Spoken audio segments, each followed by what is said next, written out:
Welcome, everyone, to the L7C podcast anime edition. Today, we got the NDP Naruto crew with us. A majority of the people. We got the My Hero enthusiast, Andrea, with us. We got the founders, Cedric and Byron, with us.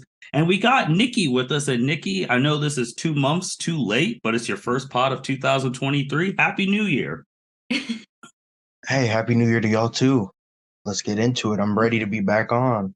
Let's go. Let's go. So we are going to be doing something very special for the month of March. Our anime expert, Cedric. Cedric, do you have this idea back in late November, December, something around that time? Yeah, that sounds about right. Honestly, I thought about it before, Mhm. and I just thought like, oh, there's not enough characters to do an elemental like anime March Madness. And I saw someone make a bracket. I was like, oh, hold on, people do this shit. People actually want to see this. Oh, bad.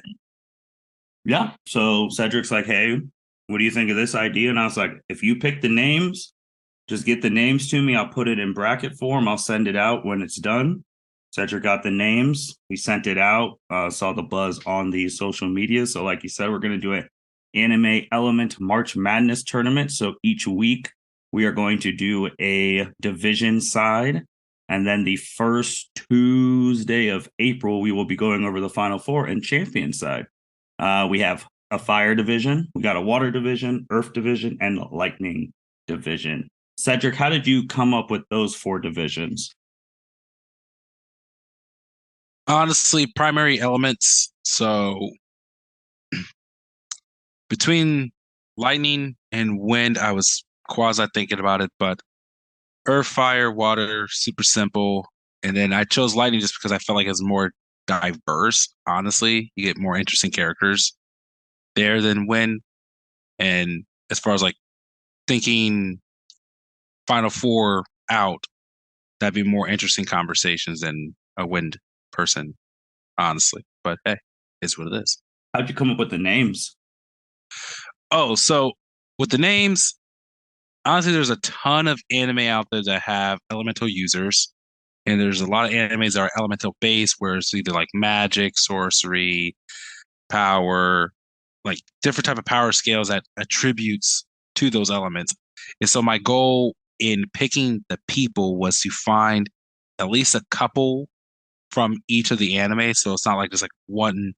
I try my best not to do this one solo individual.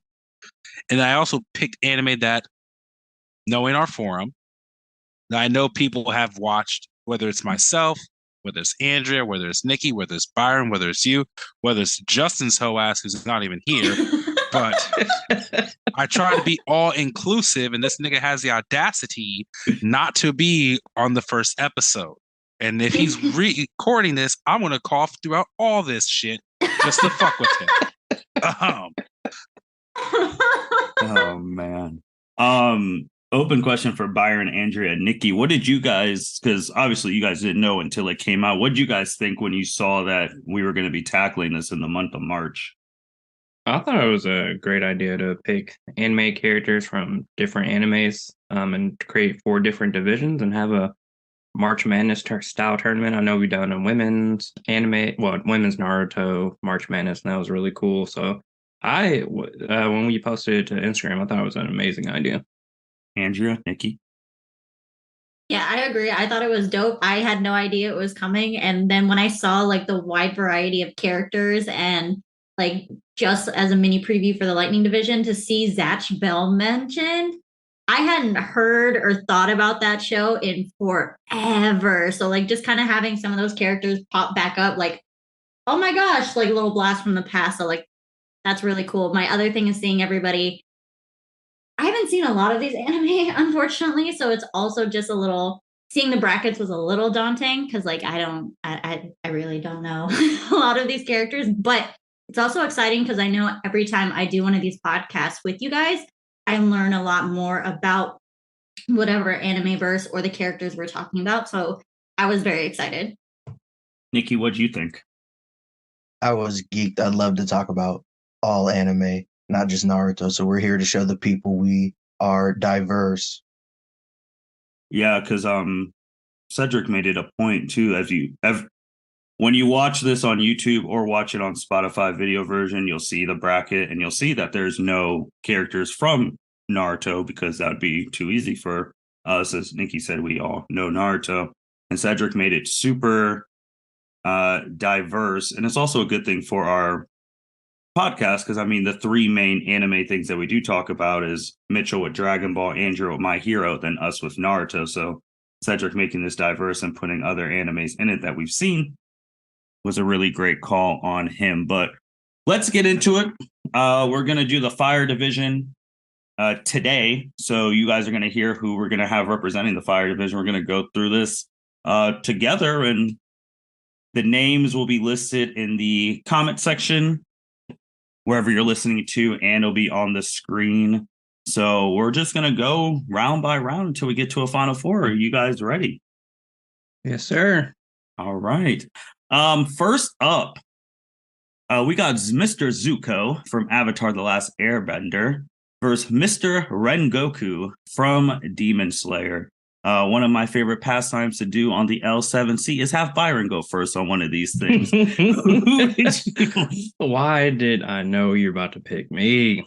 So we'll do it the same way we do our Naruto stuff. We'll say who you think will win. We'll tally up, give reasons, and then whoever has the most will advance on through. So Byron, I mean, it's okay. Andrea's second. I was gonna pick Andrea first because these are her, like, she rocks with both these animes. I know, I do, and I was very sad when I saw this matchup. So, but I want Byron. You're the best list person we got on this podcast. So, when you saw this matchup, who do you got? Who'd you like? Who'd you pick?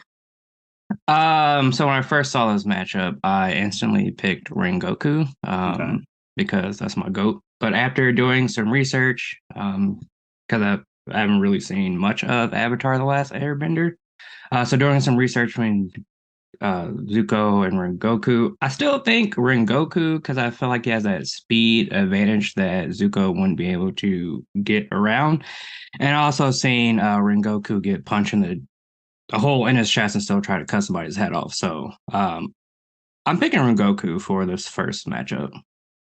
Andrea, you already knew you were going second. Two animes you love. I do, and two characters I love. Zuko more than Rengoku, just throwing that out there. And I really wanted to say that Zuko would win. But just like Byron, I had that gut instinct that it would be Rengoku. I tried to fight it. I tried to be like, well, Zuko actually controls flames, like, but there's no closing the speed gap between the two. There's just not. Also, Rengoku's like with the different breathing styles and abilities, like you are able to reinforce your body at least to some degree. And in the Avatar universe, unless you're putting on some sort of physical armor, that's just not real beyond like normal muscle buildup. So Rengoku does win, but I still love you, Zuko. It's fine. Okay. Niki? Rengoku. Easy money? No explanation? I mean, everybody kind of already hit on it. Like I was thinking like, ooh, maybe Zuko could do something, but no, he's not up to that caliber. I don't think he's strong or fast enough, honestly. Cedric, is there anything you want to add to that? Because it looks like Rengoku is moving on, regardless of what we think. So anything you wanted to add? Not really. I mean, the only thing I would add is with the speed, man has a sword. And while I love Avatar: The Last Airbender, their bending styles is kind of based off martial arts. Mm-hmm. And so no one's really out here using like weapons per se. Like I know there's some episodes where Zuko has like the twin swords as well, but like it's a little bit different when you are bending and using weapons versus, yeah, my weapon actually creates said fire and I'm fast as hell. So yeah. And immensely strong too, like physically. And it's just, I don't know, Andrew, I feel like you've watched Avatar more in depth than the rest of us. I felt like when I watched it, like they never really talked about like their physical characteristics, like Not being really. fast, strong, durable. Like I feel like that's where Avatar lacked. They just talked about the bending. Right. And I think with the bending, I mean, the only person that we really see like with a level of enhanced speed is Aang, the Avatar, but that's because he's an airbender. So essentially it's kind of alluded to that he's bending the air behind him to push him to like run faster. So like in my head, like physicality and speed is like normal person level versus whereas like in Demon Slayer and a lot of these other anime, there's scaling beyond like a normal person. So yeah. No, I agree with you guys. I wouldn't know how Zuko would be able to dodge a ninth form. I don't know how he's dodging that. So We'll give Zuko this. If he's trained up as well as his father and his little, he probably could try to fly. Right. Sure. But Rengoku is fast and got ups, so I don't think he's going to get too far. Yeah, I mean, fair enough. All right, next round, you got Mr. Mustang from Full Metal Alchemist. And say his name like I don't know, because he actually kind of gets me hyped. Also, I'm not you've been throwing missiles on everyone's names. Are you going to do that for everyone? Until it's someone I don't like. No. Then okay. Understood. Nah. But then we got Mr. Natsu from Fairy Tail. So we'll start with Cedric. What did you feel about this matchup, and who did you have winning this one, and why? So this is actually two of probably my favorite animes. Like they're easily in my top 5, just for character development, art style, and just true plot. For me, it's really hard because I really do like Mustang a lot. But from watching Fairy Tail as much as I've watched Fairy Tail, it's just something about this dude Natsu can eat fire. Like that's literally Dragon Slayer magic for him. You throw a fireball at him wherever, he's just going to eat it. Not to mention the power scaling for him, especially when you get into further arcs of especially like the return arc where I believe it's 10 years have passed and like the guild had been disbanded. Dude's power level with just the heat that he exudes just by standing around was hot enough to melt stone and melt people's clothes, but not necessarily burn them. Like immense firepower. I picked Natsu in this matchup just because I don't know really. The one crappy thing with Mustang is while he's an alchemist, my man's gloves get wet and nothing happens. And well, I guess he did kind of do the equivalent exchange near the end there, where he could just do whatever he wants without a transmutation circle, kind of like the Elric brothers. But I still, for some reason, don't feel like that would be enough to beat Natsu. Fair enough. Niki? Yeah. So I got blurbs on everybody. Okay. And then I got to this matchup, and I love Colonel Mustang. I have his pop. He doesn't stand a chance. Natsu is going to eat every single attack he does. And he's not beating him in hands to hands. Natsu got that. Like it's wraps. Natsu. Okay. Andrea?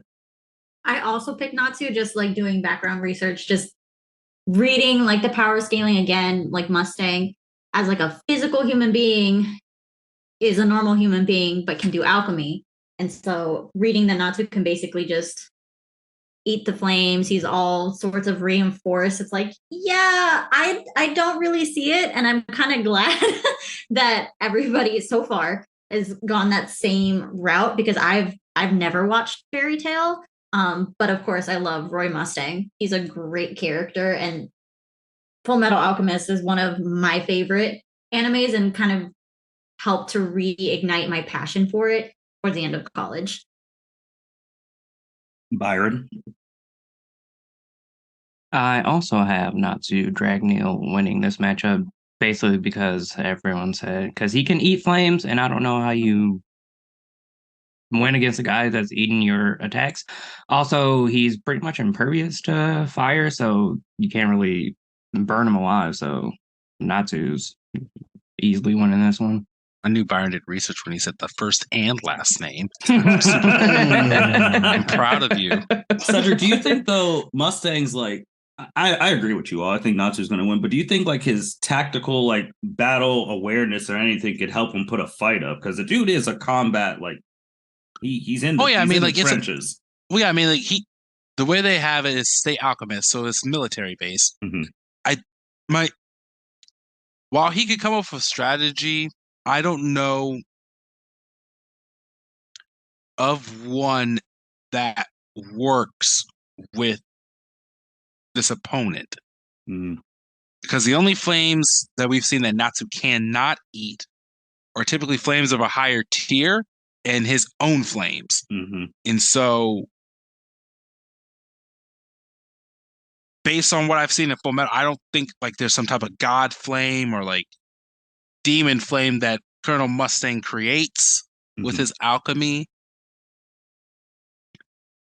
Not to mention, you can have tactics galore and execution, but anything that involves alchemy is just not like, because he only can use flames. Like, it's not like he could do other stuff.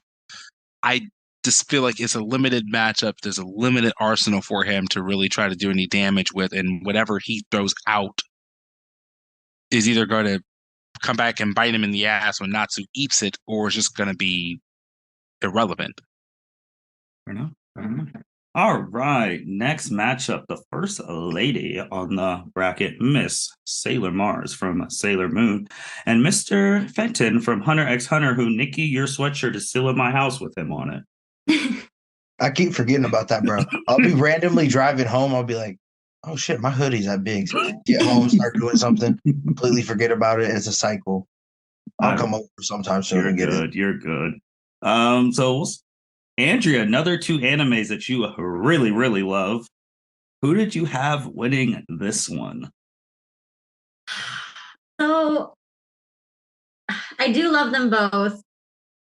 I just, oh god, this one was really hard for me. Like when I looked at the matchups, because like as soon as I looked at it, I'm like, I'm sorry, Sailor Mars, no, just no. And then I was like, well, the power scaling maybe from Sailor Moon, Saving Grace, something.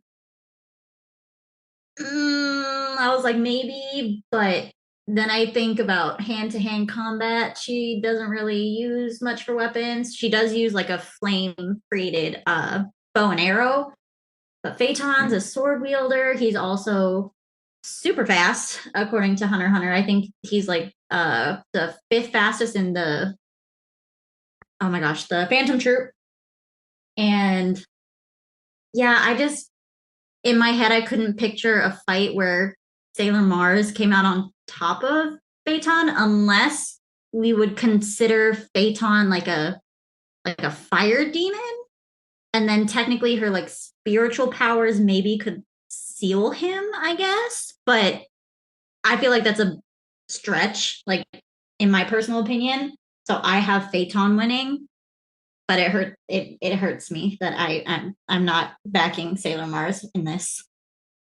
Just before, how far did you go with Sailor Mars's abilities? Did you just do like the show that ran on like Cartoon Network Toonami, or did you like consider like when they all get super like Super Sailor 3 transformations and all that stuff, like in the manga? I don't think I dipped too far into the manga. I'll be completely honest. I don't think I dipped too far into it. I tried to look into just the power scaling in general, but I guess maybe I didn't read far enough into it. No. Byron, who'd you have? I also had Phaeton because of his speed, and he has a sword. I don't just the speed differences. I think would be just too much for Sailor Mars. Cedric. On the third vote, Mm-hmm. I just want to be out there on the record that I didn't pick the matchups. I just submitted the names. And Sailor Mars, I am so sorry that you're getting clapped like this. Like, I honestly threw in there, I was like, you know what? I haven't watched a lot of Sailor Moon at all. Like, if it didn't come off of Toonami, I didn't watch it after that. So I'm so sorry, man, that you are getting just annihilated. Because this dude, like, of all the people in here, the one individual who literally just does not care, man, woman, child, really just does not care. She gets that matchup. Like, It's Phaeton. Like that dude's fucking lethal. And he got short temper. He got short man issues. Niki. So I went based off what I watched. I know zero about Sailor Moon, but I tried to watch some Sailor Mars fights, and it just wasn't there for me. I don't think she stands a chance against Phaeton, so I'm going with Phaeton. Fair enough. I know when I recorded My Hero with Andrea a couple weeks ago, I told her this was the one matchup I actually like struggled the most, just from a world power scaling perspective. Because I mean, we're talking about your Sailor Mars is one of the weaker people of the Sailor Scouts, but like the strongest Sailor Scout is has more cosmic level abilities than Goku. So it's like, all right, if your strongest could fight, well, blast him, not like a fist to fist thing. And then like Hunter x Hunter, no disrespect, like ain't nobody in your world. Like if you come out that world, it's like you're probably getting clapped by other people in anime. But I was just like you guys said, Phaeton, he doesn't care. Like he'll see her and he'll cut her head off. And even though she has these abilities of like telekinesis, like being able to see into the future, like Andrea said, if he was a demon, which Sailor Mars could really go help the Demon Slaying Corps, but that's a Right. whole other thing because Right. I don't know why they don't have talismans in Demon Slayer to kill demons. But she'd be a great Demon Slayer. But I agree with y'all. I mean, I just feel like if she knew he was that ruthless, she would definitely like keep the distance. But Could she? With his that's speed, true. he'd catch her. That's true too. Like, could she? And it's like, I mean, she was like Niki said, like her fights, they weren't really like throwing hands, like it'll be a little back and forth, and then she burns the person, and then it's over. But I mean, hey, the Sailor Scouts are strong. Just for everyone listening, they're. It's just this was not the matchup for you. Definitely not. Then we got Mr. Ace from One Piece and the head captain himself, Yamamoto from Bleach. Who did you, Byron? Who'd you have win in this one? This one was tough for me. One, I haven't really seen too much of One Piece. I haven't gotten all the way to the introduction of Ace. The most I know about him is from that movie, One Piece movie that just came out. So I had to do some research on him and Yamamoto. I watched some Death Battle on Ace, and I know that he can pretty much coat his body in flames to be impervious to damage. And I know Yamamoto is like one of the most powerful Soul Reapers in Bleach. So I don't know who I'm picking for this one. I want to say Ace, but I think I'm gonna pick Yamamoto. Cedric?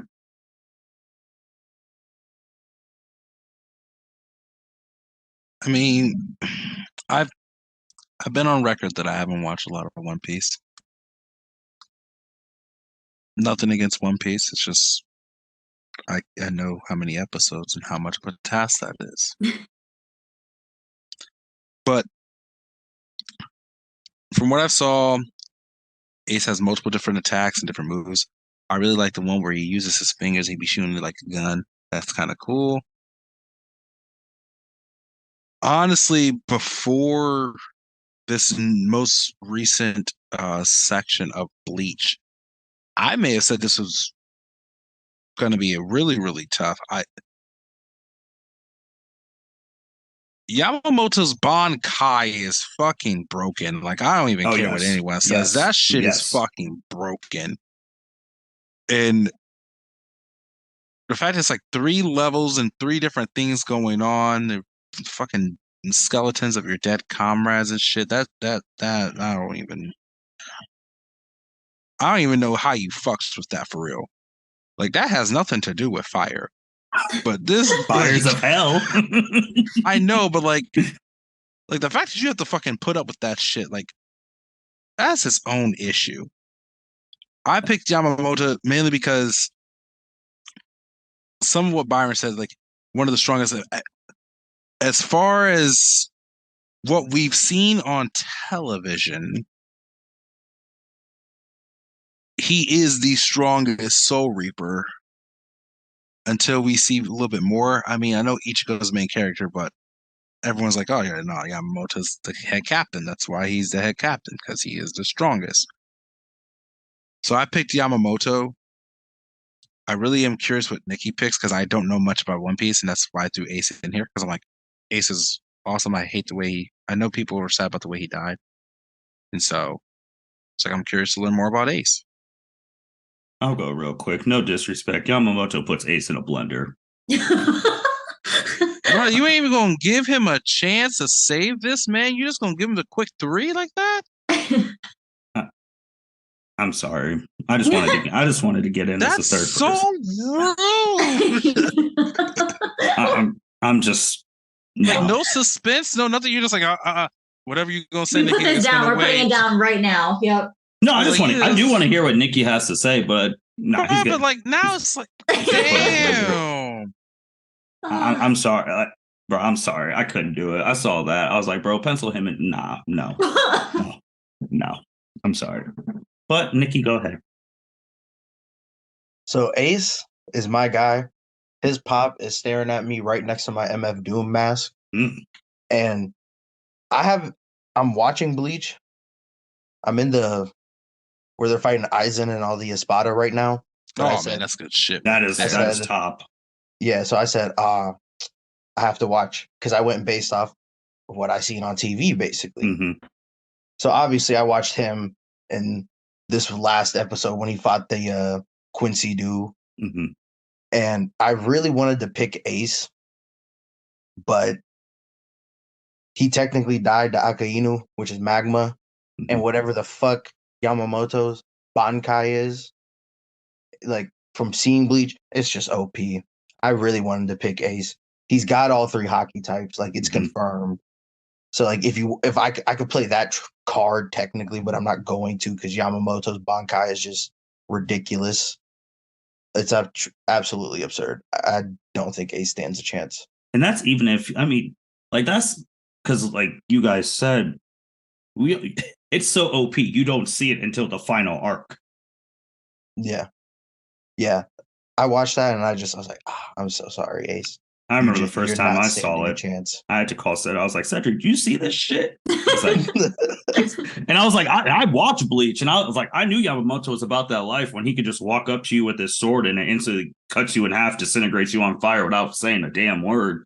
But when he unlocked, I was like, okay, this is a little much. But bro, that animation, oh my gosh, top tier animation. Oh, like yeah. I thought I was watching movie quality. I was like, Hulu. I was like, man, that mouse stole this anime, and man, look at that animation. Like Mickey, I don't know what he was smoking. He was smart giving it to Hulu so Mark can actually watch that shit. Like, because Martin was going to boycott Disney till the day he dies. Absolutely. But when I tell you, I was watching. I literally looked at this nigga. The saddest thing, though, he did all that shit for a clone. I know, it's crazy, too, because, like, old dude had to make, they had to make a special capture thing for his stuff because the normal ones wouldn't be able to capture his Bankai. But I was just like, well, it was great, man. It was a great run. But his Zanbato is still the strongest Zanbato ever made. So that's wild, and he's dead. But he just he's gonna put him. Andrea, what did you think?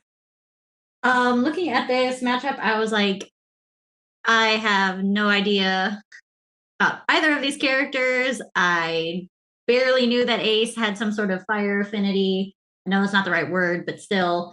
So it was kind of like a blind crapshoot. And I think, see from the most recent season, I think it was about 40-second long video of Yamamoto's Bankai. And I'm like, no, just no. I could not figure out a way for that to really anyone in One Piece that I've seen or like read about, I shouldn't say seen, read about could match that. So like I went with Yamamoto as well. I mean, there's not a lot of animes that can match Bleach's abilities. There is some OP shit over there. I mean, they got Aizen, my guy. All right, going to the next round, we got Rengoku versus Natsu. Oh, Niki, you see in this matchup, who would you have in this one? All right. So I went with Natsu. Okay.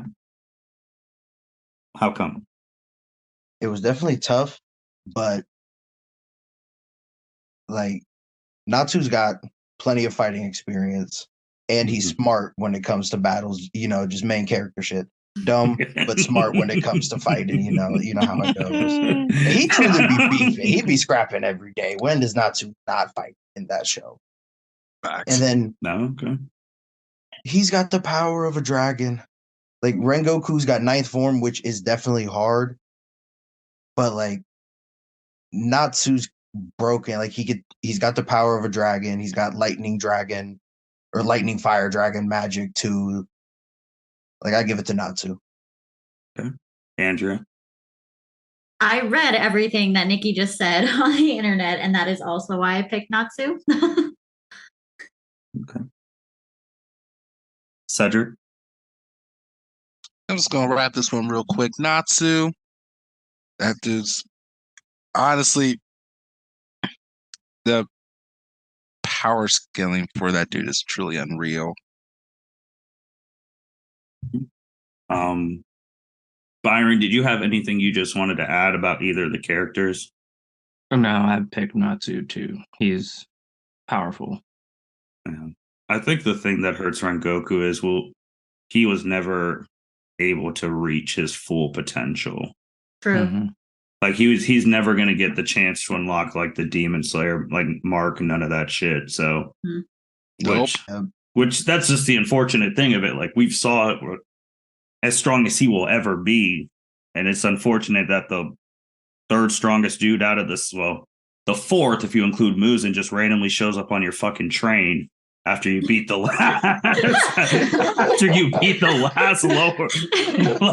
lower one, and then it's like, oh, happy ending, and then it wasn't happy. LOL JK. Yep. I was still shocked in that movie theater. Just FYI, I was like, what the hell is this? I was like, who is this Same. guy? I didn't think they kill him in a movie. I was like, damn, we just gonna kill him in the movie? We Yes! ain't gonna Right, kill the him on second the time show? when they introduce him, I we saw get that attached movie. to his character after hating him for like not accepting, like Nezuko like hasn't eaten a human, whatever that. Because I was salty about that still, and then we see him in the movie, all endearing, it's like love him, and then Yeah, because I saw That that was movie. low-key. I saw that movie with Andrea. yeah, Like low key, when you see that man on the train, that was Martin. What, slumped? No, just eating all that fucking food. Oh, absolutely. Yelling Absolutely, his shit after every fight. Yum! bro. Especially since he was eating Something- some rice. Oh, yeah, I would have been in there. Mhm. But the bad thing is, Akaza's hard. Like his music is sweet. Yes, he Like is. I fucking know. like that's why I'm so sad, man. Like it could have been anyone fucking else. And then he God- got punked. That's my thing. He did that rant and got punked Yes, I thought that was beautiful. I fucking loved that. by Michael Jackson. bro.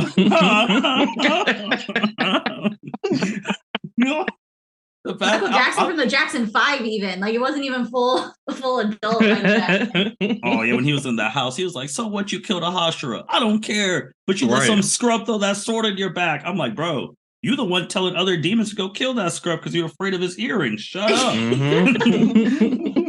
But Musa really be hoeing his little demons too. I'm like, damn, bro, come on, like these your comrades. does. Nah, not to him. They're his pawns. Like, nah. I mean, he made them who they were. That's Yeah. facts. That's facts. He don't be talking to upper rank one like that. I can tell you that much. Well, okay. but not. But he's a it's different level. yeah. But Natsu goes and Rengoku. We're all still waiting for when Tanjiro and Akaza get that That's Oh, I can't wait. Yes. All right, we go down to Hunter x Hunter and Bleach. Some of the most iconic animes out there. Fenton and Yamamoto. Cedric, who you got in this? And honestly, I'm with Yamamoto myself. Fenton's fast. This I think it's just too strong. And the crazy thing is that nigga old as fuck and is strong. To all that battle experience, he was what head. He's been head. Well, he was head captain for what 2,000 years. Something crazy. Yeah, nigga too old. Not too old to whoop ass, apparently. Oh yeah, never dude, don't that. give a fuck. Like, I saw that he was. Honestly, I remember the first time I saw his sword come out of that fucking cane. I was like, "Hold on, this nigga been carrying a sword with him this whole time." I was like, "Oh, Grandpa ain't disabled. Grandpa just waiting for you to try a motherfucker." Like, Fuck around and find out. But I picked Yamamoto. Okay, Byron, who you got? I got Yamamoto. I know they both have swords, but Yamamoto is a master swordsman. He's a warrior with over 2 millennia of combat experience. I don't know how you beaten that. So I'm going with Yamamoto. Andrea? I second that motion. I also went with Yamamoto. Like I said, I saw that clip and I'm like, I don't think anybody's touching that. Niki? I want to pick Phaeton, but I have to go Yamamoto. I mean, when you're an old dude and you like when he showed up to that one battle, I think it was during the thing Niki's watching, like the Eisen thing, and he said, "I'm here. There's no greater security than that." Yeah, it's no. He was dropping. Okay, bad. He was dropping an All Might line before we knew Before what All Might was a no. Well, this is a fantastic. I said, don't get twisted. That man is not All Might. that man is not All Might. Yeah, he wasn't saying it in such a happy-go-lucky, I'm gonna save the day. He's like, hey, I'm here. Y'all motherfuckers better go out there and fight now. Like, what the fuck y'all holding around here now? Cedric, you remember when that one dude before he fought the main bad guy in the 1,000-Year Blood War, when he was using like his subordinates Bankai against him, he was just standing in the lightning? I was like, oh yeah, no, because of one, you knew he was dying in pure anime form. When you start talking shit like that to kill someone's subordinate, and you just running your mouth like, yeah, and I'm about to use your boy's shit. Also, this is like, oh man, you about to get fucking clapped. It's so bad. I don't understand like where some anime characters, if you see another dude tanking your move, I think it's time to go home. I don't get why you just talking that shit. The dude is just standing there. He's not blocking. He's not. You should pack it in, boss. And then he got incinerated. Dumbass. Like, there's only a few anime like call it moments. If you're watching anime, and anytime they say that, did we get him? Anytime that question is asked, the answer is no. No, you did not get him. You better run. Bro, didn't block. Like, I'm just even going back to like, shit, I'll go to, like when Goku threw the spirit bomb and Jiren just stood there, bro, go home. This ain't for you. This ain't for you. I'm like, what are we doing? Hey, but he got plot armor. It's okay. Okay, that's true. And then I'm just thinking all these things gotta bring it up because Black History Month just ended. When Sasuke attacked Killer B and Killer B was just standing there. But bro, come on. You charged with him a Shidori. He's I'm just gonna prepare. When Killer B was writing raps while fighting. Right. That's true. that is just like go home. Really had the pencil was like, hold on. Go home. Like this ain't for bar. you. Oh man, died 3 times, and that's real plot armor. That's real plot armor. Mm-hmm. Oh yeah, that's why he ain't in this bitch. I was not even gonna lie. I would just be right. Yeah, because I was wondering. I was like, is Cedric gonna put Sasuke in here so Sasuke gets clapped? But no, so I didn't put Naruto people in there because they can use multiple chakra natures. That shit isn't fair. That's right. Because otherwise, I just said like, oh, he can only use fire jutsu. He's getting fucking clapped if he only uses fire jutsu. Yamamoto puts him in a blender. I think Natsu puts him in a blender. Oh, for sure. Who else is fire? Bring Goku. Oh well. Well, I'm saying if it's he's not using. I'm not letting him use Like he's not using Sharingan. Oh, he's not using Sharingan. Oh, that's what I'm saying. It's literally just fire. It's just fire shit. Like he can only use fire shit. That's just straight hand. Oh, Rengoku really might put him in a blender too.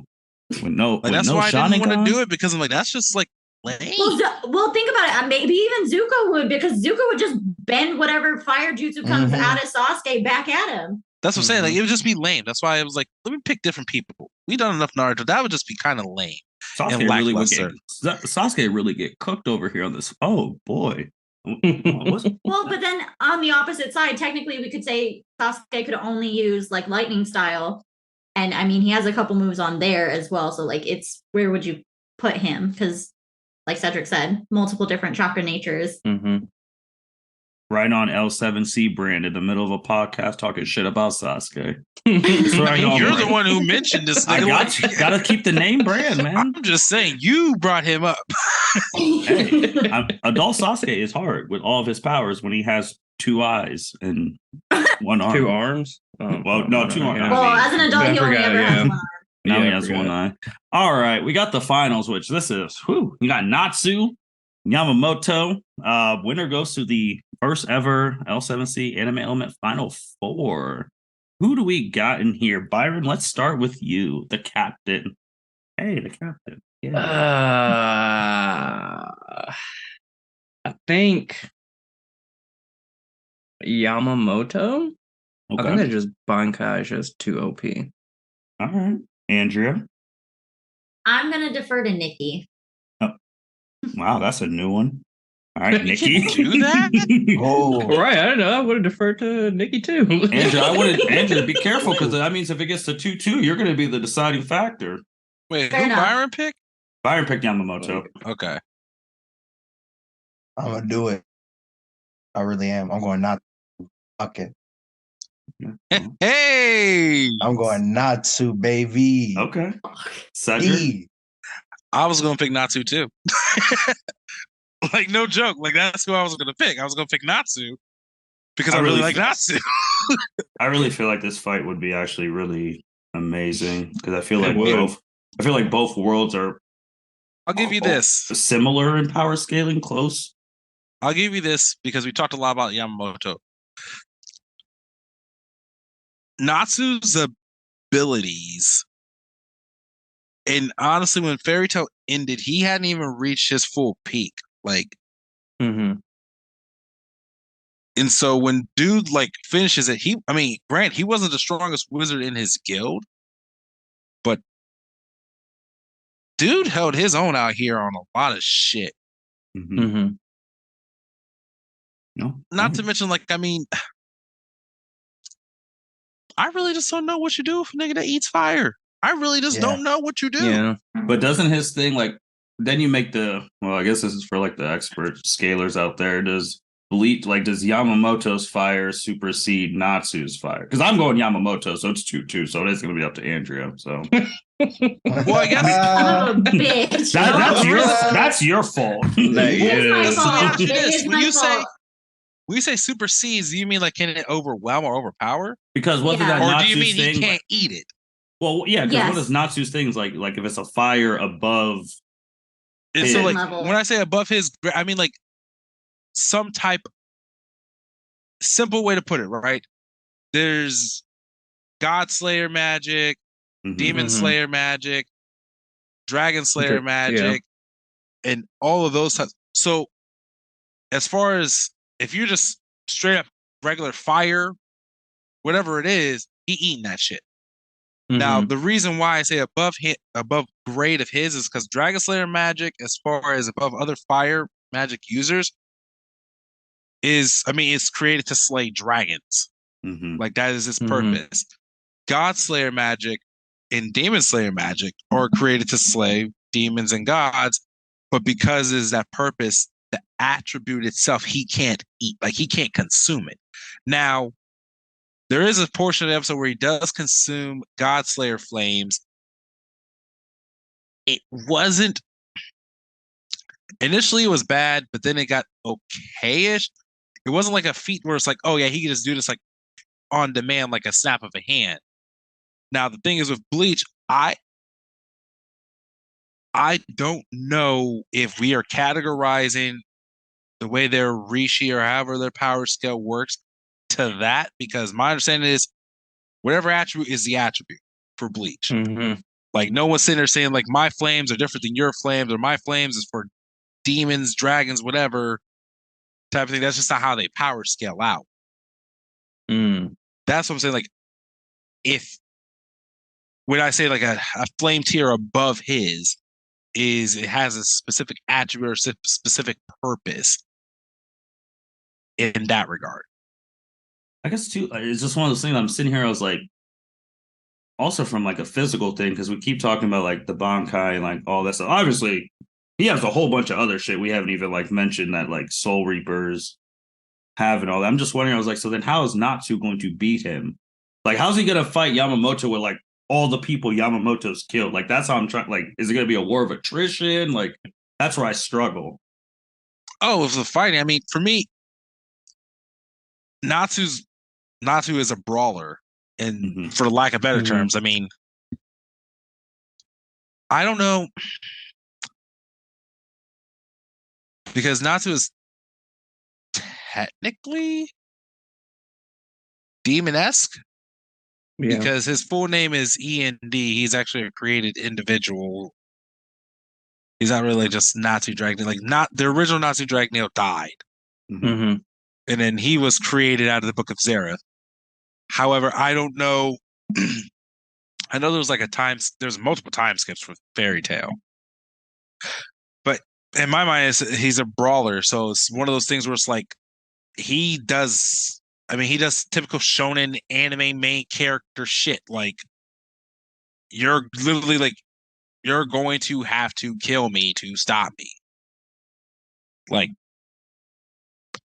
it's one of those things. Like when you say like battle experience and all that stuff, I mean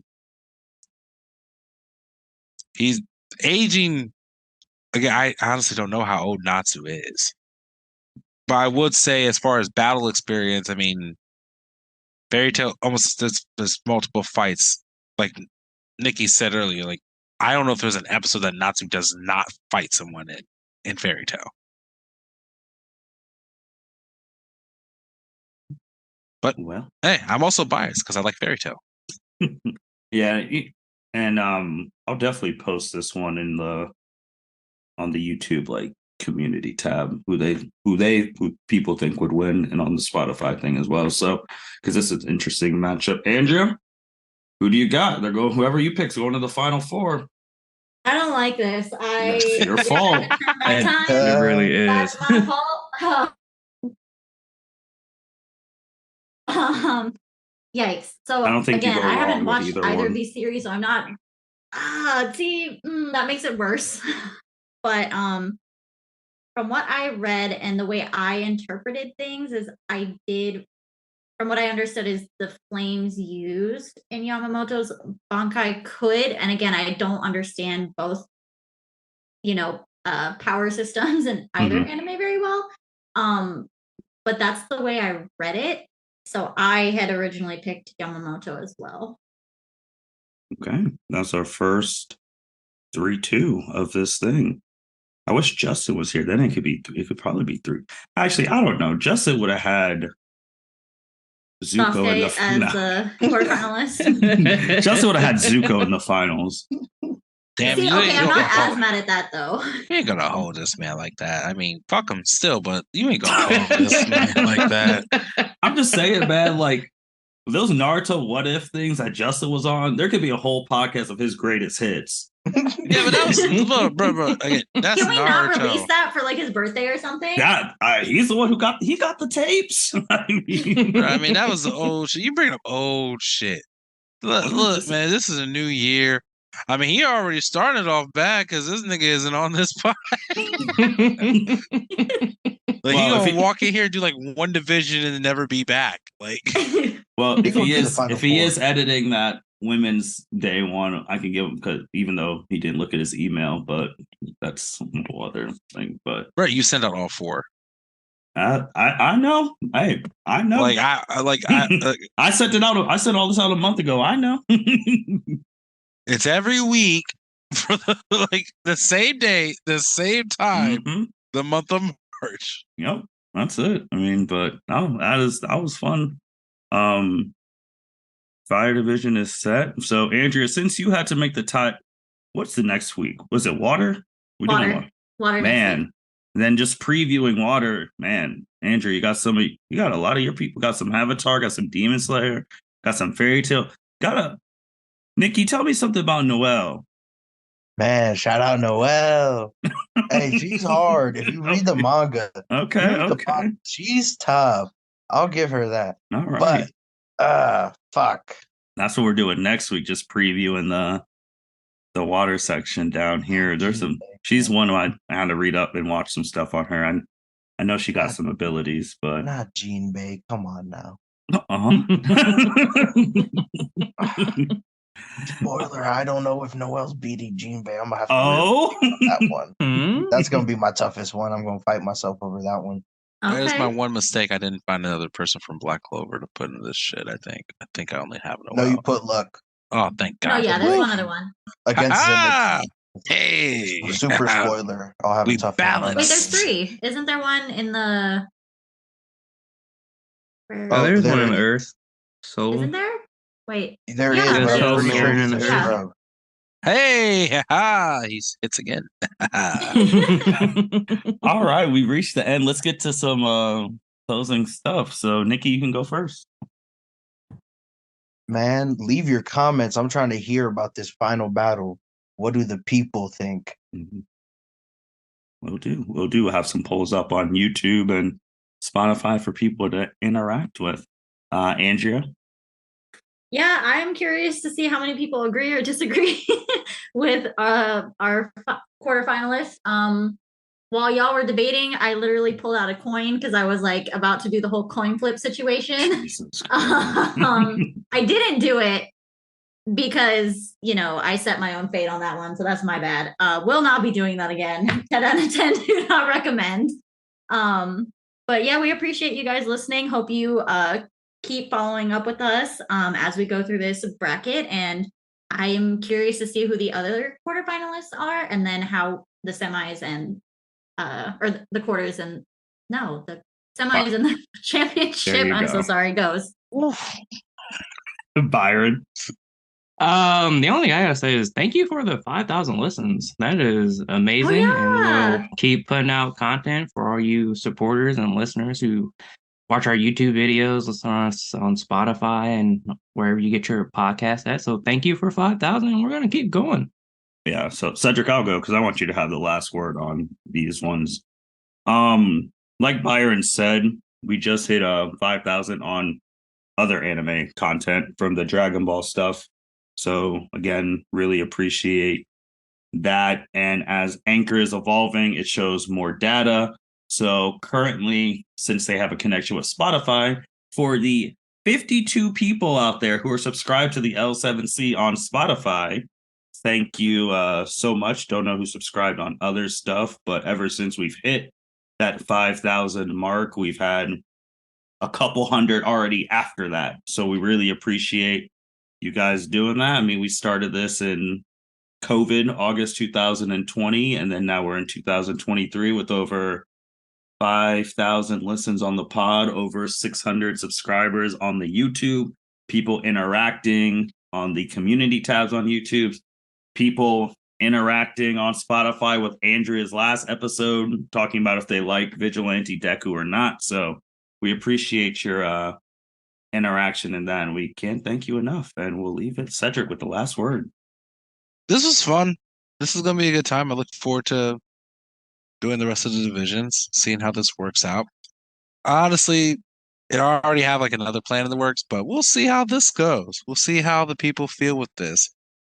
Honestly, give us your comments. If you have suggestions, ideas for individuals, trust me, I know there are people who did not make it on the bracket. I promise you, I know who you are going to name. I apologize for not including them. Again, there was a rhyme to my madness, hence March Madness. But if you have other people in there that you want to like suggest, like, hey, what about this matchup versus this one? I know people are going to mention people from Fire Force. There's individuals from other animes out there as well, like Yu Yu Hakusho.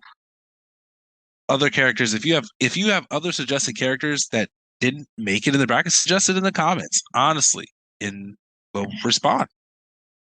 But thanks as always for listening. It's a great milestone, 5,000 listens. Byron Martin, I'm telling you, I see Oso's out here putting in them works. I got works for him too. I got plans for him.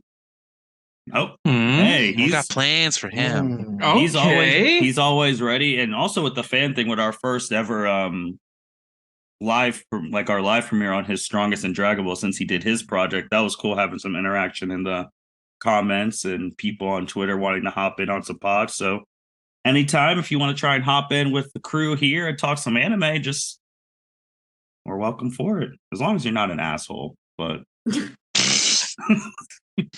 Is that really a prerequisite, or would we just mute them? I don't even know if I know. I don't even know. I don't even know. That's a good question, Andrea. Welcome, everyone, to the L7C podcast as we continue the Anime Element March Madness bracket. The last episode you guys listened to, we did the Fire Division, which was a lot of fun. Continuing, now we got the Water Division, and we have all the people you listened to last week. We got Andrea, Cedric, Niki, and Byron, and making his return to an anime podcast, the head producer of the L7C, Justin Ackendale. Welcome back. What's going on, brother? Nothing much. We've missed you on these, man. I know it's been a minute. I be busy doing other shit, like watching basketball and seeing if my bets are going to win. Hopefully you win enough that you can buy a studio for us one day. Huh? But how's everyone else doing? You're doing good today. Can't complain. Man, I'm just chilling for real. Had an easy day. Okay. Called off work. Here we are. Fair enough. Damn, you said that like was this like a choice or like? I'm saying the way you said it, like called off work. I could have went in, but I decided not to. Nah, like Yep, basically. I'll bet. Mental I've health been sick day. the past couple of days, so I called off because of that. I mean, that's what you told them, though. No, but I've been sick though, bro. I've I know you've been sick until but... today. I've been coughing up a storm. Ooh. I was like a machine gun out here, bro. That's terrible. Well, hopefully you're not doing that during this, because as Justin is right here, Justin does not want to edit machine gun coughing. Nah, we're way past that point. That was Friday, Saturday. Better mute that mic if you feel one coming. Don't worry, I'm cultured. Fair enough. Cedric, Andrew, how are you guys doing? My day sucks, so I'm just here. My day was all right. Thought I was gonna have a little bit of a friend emergency and I wouldn't be able to hop on. So I'm glad I'm here, a little unprepared, but I'm glad I'm here. Fair enough. Fair enough. All right, let's just get right into it. If you listen to our Fire one, you know how this goes. We're going to go through the names. They're in the bracket format, and we're going to decide who wins, who loses, gives reasons why, and we're going to go all the way until we have our Water Region champion, who will face Yamamoto in the final four. Brackets are set. Let's just get right into it. So first off, we have another Avatar versus Demon Slayer matchup. Katara, Avatar: The Last Airbender versus the Water Hashira Gyu from Demon Slayer. So, Andrea, who do you have in this matchup and why? I'm struggling with this one still to this moment. Like, I feel like once everybody else gives their reasons, I might actually flip-flop. I don't want to be that person, but I'm really on the fence with these two. Mostly because, like, I have the lingering question. So Katara, obviously, we know she can bloodbend. Mm-hmm. In Korra, we see airbending get taken to the lethal level, having, you know, the Earth Queen's air literally taken from her body. When Katara is being shown kind of the steps before learning how to bloodbend, Hama literally like water bends the water out of the air as well as out of the nearby plants. By extension, since she can, you know, any bloodbender can control the blood inside somebody's body. I would assume that means that they could bend the water in the blood content out of somebody's body and essentially, mummify them, put them down. Tomioka, his thing for me is like obviously his speed. Hashira have like immensely strong bodies and things like that. I struggle. I love Katara. I don't think she would actually bend the water out of Tomioka's body. I also don't know if he'd be too fast for her to actually do that. So I lean towards Tomioka, but I don't know. I really don't know. I'm not super confident in my pick. Okay, so you lean towards Tomioka. I do. Okay. Justin, who you got, man? Damn, why you put me on the spot like that? Like I'm supposed to know. Like, I don't know. Tomioka. I think Okay, that's all you gotta say. Byron. I actually struggle with this one a lot as well because of the whole bloodbending aspect of Katara, but I know she doesn't like to do it. So that's why I'm leaning with Giyu because of his speed and the fact that Katara doesn't like using bloodbending. Niki. Tomioka. Cedric. Why are you asking me this? No, I just want your opinion. So I honestly had like and maybe y'all remember this because I rewatched the episode and it wasn't really super clear. Katara's bloodbending. She can only do that during a full moon, right? No, that was Hama's handicap. She can do it whenever. Because I watched the Raiders episode where the next time we see her do it, Mm-hmm. and I know the episode where, like, the moment when she does it on the captain that she thought was the one that raided the village, it was during a full moon. Mm. And that's why I was like, I'm not really sure. Because if she can do that shit on demand, I don't care if she likes it or not. I'm picking her because she gonna do it. So See, I feel like if this was a like match to the death, she would definitely do it. But if I'm also just thinking like March Madness style, just like, knock them unconscious, whatever, like I don't think she would take it that far. That's why I'm like, nah. But yeah, no, she doesn't need the full moon to actually do it. That's why she was able to get herself out of it, even though there was a full moon and Hama had her. Or no, not her. Well, she did have her under bloodbending control, and then she was bloodbending the other two. But yeah. So I think Tomioka is. Are you picking him as well, Martin? We did not hear your opinion. Yeah, I'm picking him because I mean I think for the same thing it's almost obviously the bloodbending is different, but it's almost the same thing from like a Zuko Rengoku thing, and then I don't want to like also say spoilers for Tomioka because he's going to get significantly stronger in Demon Slayer and he's going to have a final say in the final fight. So Solid. man, Patrick's gonna be mad. okay. Yeah, I mean, I'm low-key mad about it too. But like, I mean, I have Katara on my water bottle. I mean, come on. I'm sorry, man. If your world, you're like, what's y'all stakes over there? Someone's gonna take over the planet? Okay. Like, No, bro. Look, in all fairness, this is the reason why I didn't put Aang in this because, like, that's just ruthless. I think you do all of it, all these elements. well, I treat main characters different than exactly. That's why. Like my logic goes out the window. I'm like, so who's the main character? All right, they're winning. Unless it's two main characters, then I actually have to think. But no, I mean, it's just like I don't know, man. It's like y'all ain't fighting nobody over in this shit. No Naruto people, bro. I can't do it. I couldn't do it. Like, what are y'all doing? That's like putting Kakashi in here. He can do too much shit. It's really good. I mean, like, what are we doing over here, bro? Because I feel like an asshole. I'm like, nah, bro. But all you can do is lightning style jutsu. Like you can't do anything else. I'd be kind of fucked. I'd be fucked up. Like lightning still might cook those niggas.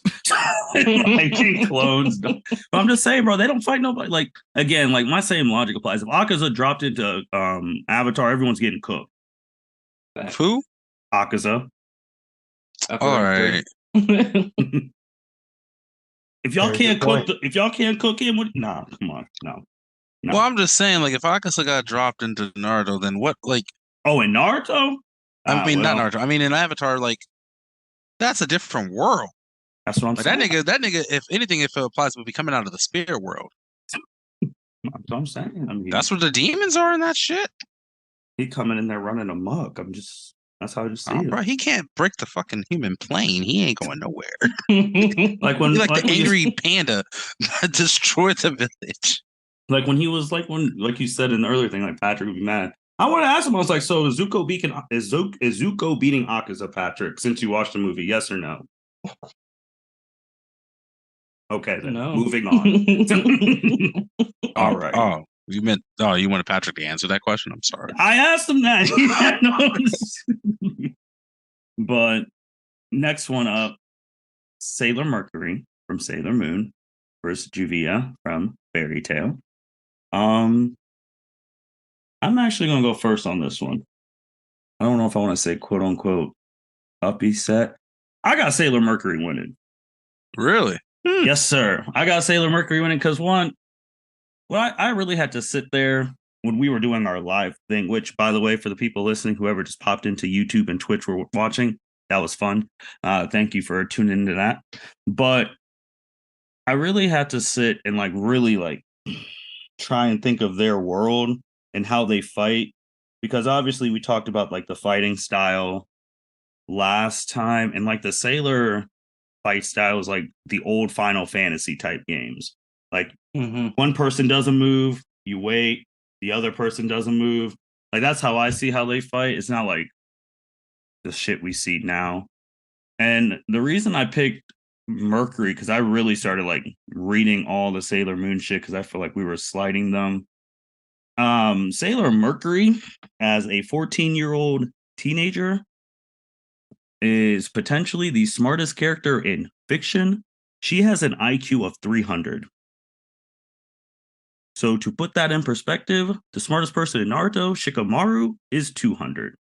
And to put in other perspective of other fiction characters, because I do know Bruce Wayne, Tony Stark, Reed Richards, T'Challa are all dumber than Sailor Mercury.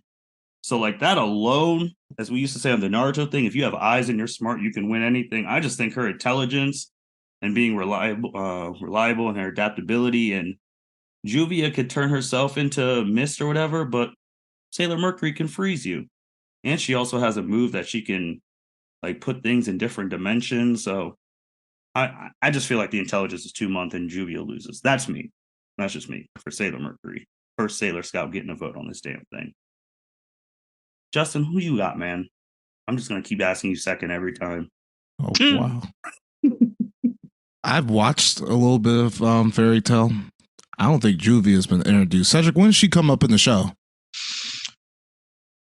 Her first appearance is around the same time that we meet Kajil, because they were in the same guild at one point in time. But then she leaves. I want to say comes back because she gets obsessed with Gray, because her fight is with Gray initially. I'm on like episode 17. I need an episode number. Oh, bro, she's come not on, stop. I need a range of outcomes to I know when to look for her. I think 28, if I remember correctly, on the wiki. Got you. Because I've watched Fairy Tail, so I know more. But yeah, she comes in at 28. Damn. Long ass fucking show too. Goddamn. It is great though. Man, is it good. It's I'm pretty good though. I'm not gonna lie. I'm gonna keep sticking with it, Cedric. You said it's one of your favorites, so I know it don't suck. It's got that's some shit. It's not bad. I watched that all the way too. I think I'm gonna go Sailor Mercury, just from the notes that Martin sent me. She's potentially the smartest character in fiction. Parentheses, really. So, and then like he said before, with Naruto, you got eyes and you got intelligence. You can win any goddamn fight. And Cedric just told me Juvia is addicted to a man, so she ain't gonna be able to. She gonna be up in her shit. Someone gonna bring up Gray or something, and she gonna lose all focus on the shit. Know who that is? Hey, Sailor Mercury's so goddamn smart. She gonna figure some shit out. She ain't breaking the fucking character plane. Get the hell like the fuck. Oh wow. Oh man, Sailor Oh, Mercury. great. Got you. That's fucking Byron? great. I actually was picking Sailor Mercury too, for the same reason that you did, because Juvia is going to turn into water, and then Sailor Mercury smart enough to change her into ice, and it's OVA. OVA. Whoa. See, Byron? Niki? So I went with Juvia because I knew nothing about Mercury, hmm but I'm gonna have to go with her after hearing y'all. Andrea? Going with my girl Sailor Mercury as well. I also have her on my water bottle, just for the record. Damn, everyone has a character on their. Oh, okay. I need to put a picture on my water bottle. Shit. I'll send you some stickers to put on it. Thank you. Appreciate it. So, dude, did you want to say anything about this matchup? Your thoughts before we, even though. Oh yeah, no, I mean, I gave her props for smart. I have no idea about Sailor Scouts, no clue whatsoever. Mhm. I'm picking Juvia just because you guys said she turns water. She doesn't have to turn it into water. Like, why would she True. turn into water in this matchup when everyone uses water? Fair enough. Like, Well, just- because when she turns into water, she's like what, impervious besides ice, from what I saw. again, everyone uses water. What advantage does she gain in turning into water if everyone uses water? I mean, if she was fighting Katara, she turned into water. Katara would bend her. Exactly. Like there's no for her, water doesn't harm her, so she doesn't have a disadvantage. So why would she turn it into water? I was just doing it from a defensive thing. I mean, if someone Again, shoots so- water at you and then you get turned, like I'm just saying, like if A she gets defensive shot thing, at, but she she's doesn't like- get harmed by it. So why would she have to turn into it to defend herself? well, I mean, if she's getting ice and stuff thrown at her too. I mean, like anything. Ice and thrown stuff, at she'll her. just create her own water. But then that would. That's how freeze. she fought Gray. That's how she's fought Gray's father when he was a demon by pouring, like using water. Like, I'm just saying, like, Sailor Mercury smarts, yes, but if we're talking about like battle strategy, I feel like it'd be really dumb to fight an opponent who uses water by turning it into water. Was it water or mist? That's what I need to. Well, it's I think it's She can- water. she can do multiple different variations of water. I believe everything but Alright. ice. Yeah, because I saw that But- was one of her weaknesses. Where's that thing at? Oh, there she is. Elite team.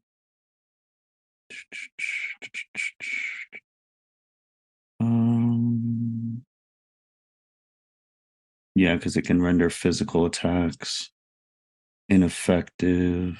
Because I'm just wondering, outside of turning things into ice, how is Sailor Mercury stopping an actual physical attack, like hands? Sailor Mercury has the ability to create shields that dimensionally seal you off and send you to different dimensions. I had to read the manga, man, because Andrea's Fen said like we slighted their power scaling, and that move is called Hyperspatial Spear Generate. She was able to teleport a whole room in their mall away from harm. And then when they got, and I watched the episode where the whole scalar cells got trapped in a computer, and she was able to teleport them out of the computer. I mean, Oh, I guess she can use ice. I lied. Sorry. Oh no, that's with Gray. Never mind. I was right. Cool. but yeah, so Sailor is moving on. Niki, we got your girl. You said shout out to Noelle. So we got Noelle versus who I called Fishman on my notes. As Niki had a kick out of that one. But Niki, I'm gonna start you off with this one. I know you and I were talking about this match a little before other people went on. So go ahead. Man, so I went based off the anime and what people have seen, and I chose Boss Jinbei and or First Son of the Sea. Put some respect on that man's name. God damn Got it! multiple nicknames. Love that man. The last member of the Straw Hat crew. True. But yeah, I give it to him. Oh my Noelle in the gosh. manga, she is super tough, and I'm not gonna spoil nothing, Mhm. but she's at a level higher than what we've heard said in the anime of what you need to be. So like I'll give her that. It's a lot tougher fight if you go off the manga, but I'll give it to Jinbei based off the anime.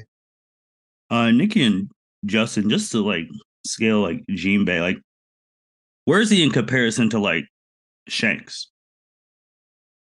He's not in the same class. He don't got the haki of the Supreme King, so Yeah, Okay. he's not in the same doesn't have class of man. Okay. But Justin, who would you have in this matchup? Man, it's definitely tough because Noelle's hard. Mana loves her. She has she can merge with a water spirit in that show, so that's tough. But I think the physically Jinbei has her in that department. He's a fish, expert in fishman karate. I think I gotta go with Jinbei, but it's tough. It's definitely a tough one.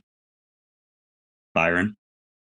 I also went with a Jinbei of the Fishman Karate, and I read somewhere on the One Piece wiki that his Fishman Karate allows him to affect all the water within his vicinity, which allows him to basically hang with Luffy, even though Luffy has a rubber body, so that made me pick Jinbei.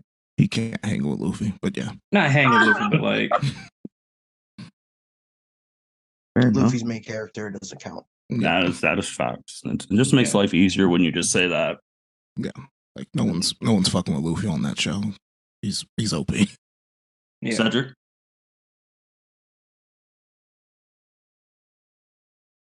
I mean, I know about 10 episodes of Black Clover. No idea how sweet Noelle gets, but I take their words. I'm picking Jinbei, given his abilities, and Fishman Karate. Fucks with Andrea. that. So I've watched even less than Cedric of Black Clover, and I've never watched One Piece beyond the first episode. Y'all tripping, man. I swear to God. Crazy, no. bro. These two are goated. These two are goated, in my opinion. Goated. They're in my top There's a 3. reason why I added them, though, because I want to learn. Respect. For real. So I was mostly going off of kind of the physicality it sounded, or what I read Jinbei had. I did get to see like bits and pieces of Noelle's fights, I think earlier on, because she still didn't seem to be fully in touch with her powers, I guess you could say. But definitely after hearing all of y'all's opinions, I feel more strongly that Jinbei would win. Agreed. I had Fishman Karate as well. He's just too big. He's just really too big is in a this. big- Like he's just a big ass. He's just a big ass fish. Like that's what it boils down to. He can use the He's a the whale armor shark fish, man. hockey. If he gets a punch on her, she's done. Yeah, he a big dude. I was trying to see how tall. I was trying to see how tall he was, like He's statistically. 9.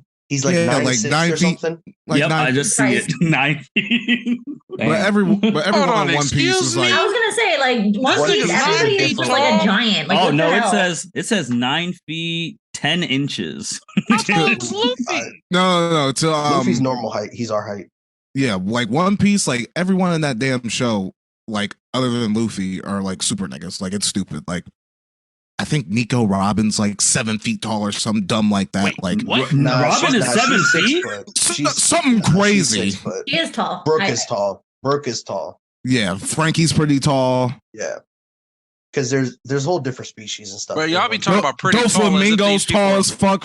That is Well, tall. a name fucks me like up. Flamingo, but y'all make it sound like we was like he's pretty tall. Like y'all, like I'm thinking like, oh, okay, so dude's like 6'5", 6'6". No, y'all talk about 9 feet.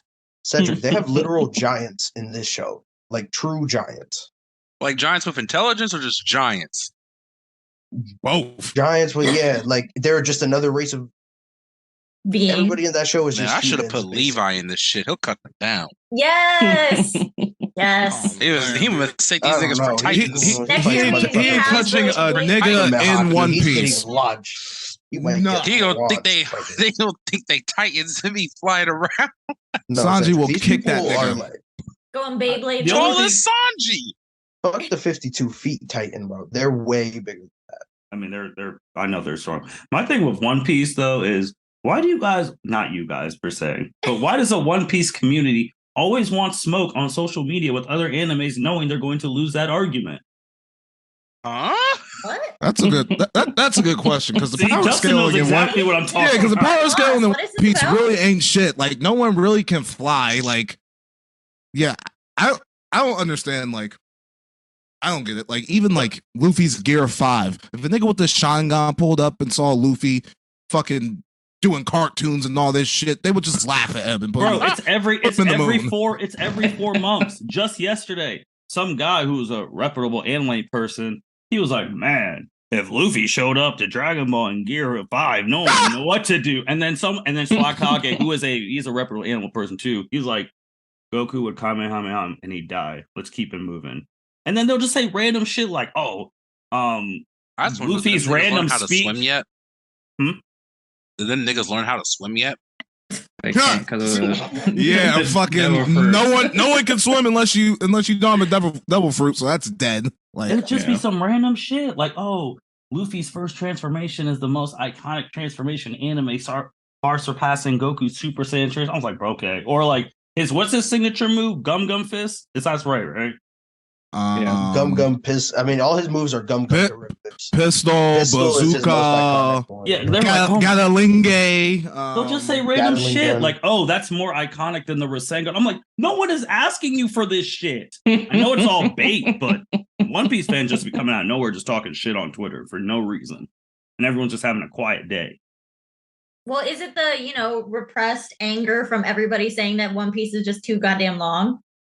I mean, I feel like One Piece didn't really get like into like the culture like that until like a few years ago. Like Agreed. all these other like big three shows like Naruto and Bleach, like I feel like niggas were talking about that shit way before One Piece like really started like getting on. Yeah, because Mhm. One Piece took a minute to take off. Because I remember when that Yeah. shit used to be on Toonami a lot, but Mhm. they didn't have as much animated at that point in time with dubbed. And so we didn't get a lot of shit unless you was out here on anime1.com or any other source. Shout out. Classic. But I'm for just me, saying, once I got back on One Piece, I was like, man, I'm gonna give it a shot. I saw it was in the thousands of episodes. I was like, and we're good. I'm cool. You're I'm cool. You damn straight. You damn straight. I can give you a guide. Like you don't have to watch filler. And then like some of the later episodes, the fucking theme song's 2.5 minutes. They do like Damn, bro. they do like a 3-minute Oh. recap of what happened before. Like Wait, do the theme Uh, song? Do the Cedric, theme watch songs so hit though? annoying. Do the watch theme the songs 10-minute hit? episode of new stuff later on, like episodes like 700. Like it'll be 10 minutes of just intro, recaps, all that shit, bro. And you're just like, what am I? Mhm. And you If you know how to skip you that, want me to can fly watch that through it. shit? I'm telling you to skip through it. Oh, You I know was how about to to say, skip y'all through want it, me to you're watch good, that bro. shit? I don't know. Like, You just gotta know how to God skip damn. through it. Yeah, One Piece fan. I mean, I fuck with some of the people there, like Zoro, Shanks, Mhm. all them, but they just be talking shit on Twitter for no reason, and no one's asking for it too. All right, does anyone think Patty's gonna win? No. No. Well, I don't. Okay, I did want to say that researching her though re-sparked my interest in Satch Bell. It was one of those things that was floating in the back of my mind, like, was that a real show or was that a fever dream?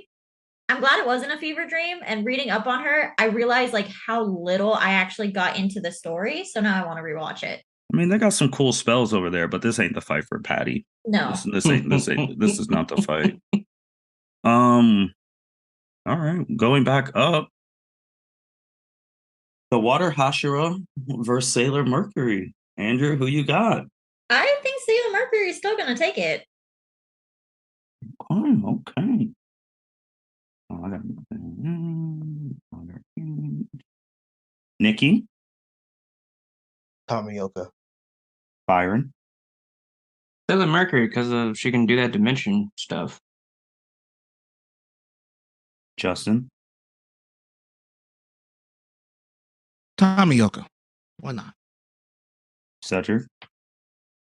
I mean, 300 IQ is something.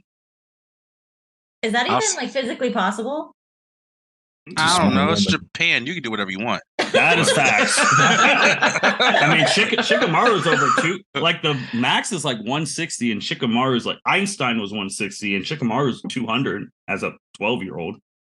I just figured that there was a cap, like there's a maximum limit you could get on an IQ test, and I figured it was 200. No, this is anime scaling, like Cedric said. Okay. There's Yeah. Japanese people don't give a fuck about none of that. I mean, Americans don't either. They'll be coming here and say, "Oh yeah, this comic book character has a 12th level intellect." I'm like, what does that mean? Yeah, but the nigga falls for stupid tricks. Like, come on now, we need to think this thing through over here. I'm like, what are we doing here? Like we dovetail things of true afflictions. Like Tony Stark is super smart, but he has alcoholism. So like, that is true. That's true. Well, they say people with higher IQs are actually more prone to depression because they're thinking about shit too much. Wow, that's deep. this took a turn. But Sailor Mercury, she got the dimensional shift. I don't know what it does, but shit sounds cool. It is cool. You know, Like, just imagine being trapped in a computer game by Sailor Mercury. Right. hey, that means she could have got the whole crew out of Green Island in Hunter x Hunter. I'm back You need in. the card. Yeah, I don't know. You need the card though. Mm. That should seem fail safe proof. Because someone with a ninja, you mean to tell me someone with a ninja ability didn't try to escape that bitch? That is true. True. That's true. What a world, getting trapped in a game. Voluntarily though. You know what? Fuck it. I got Sailor Mercury.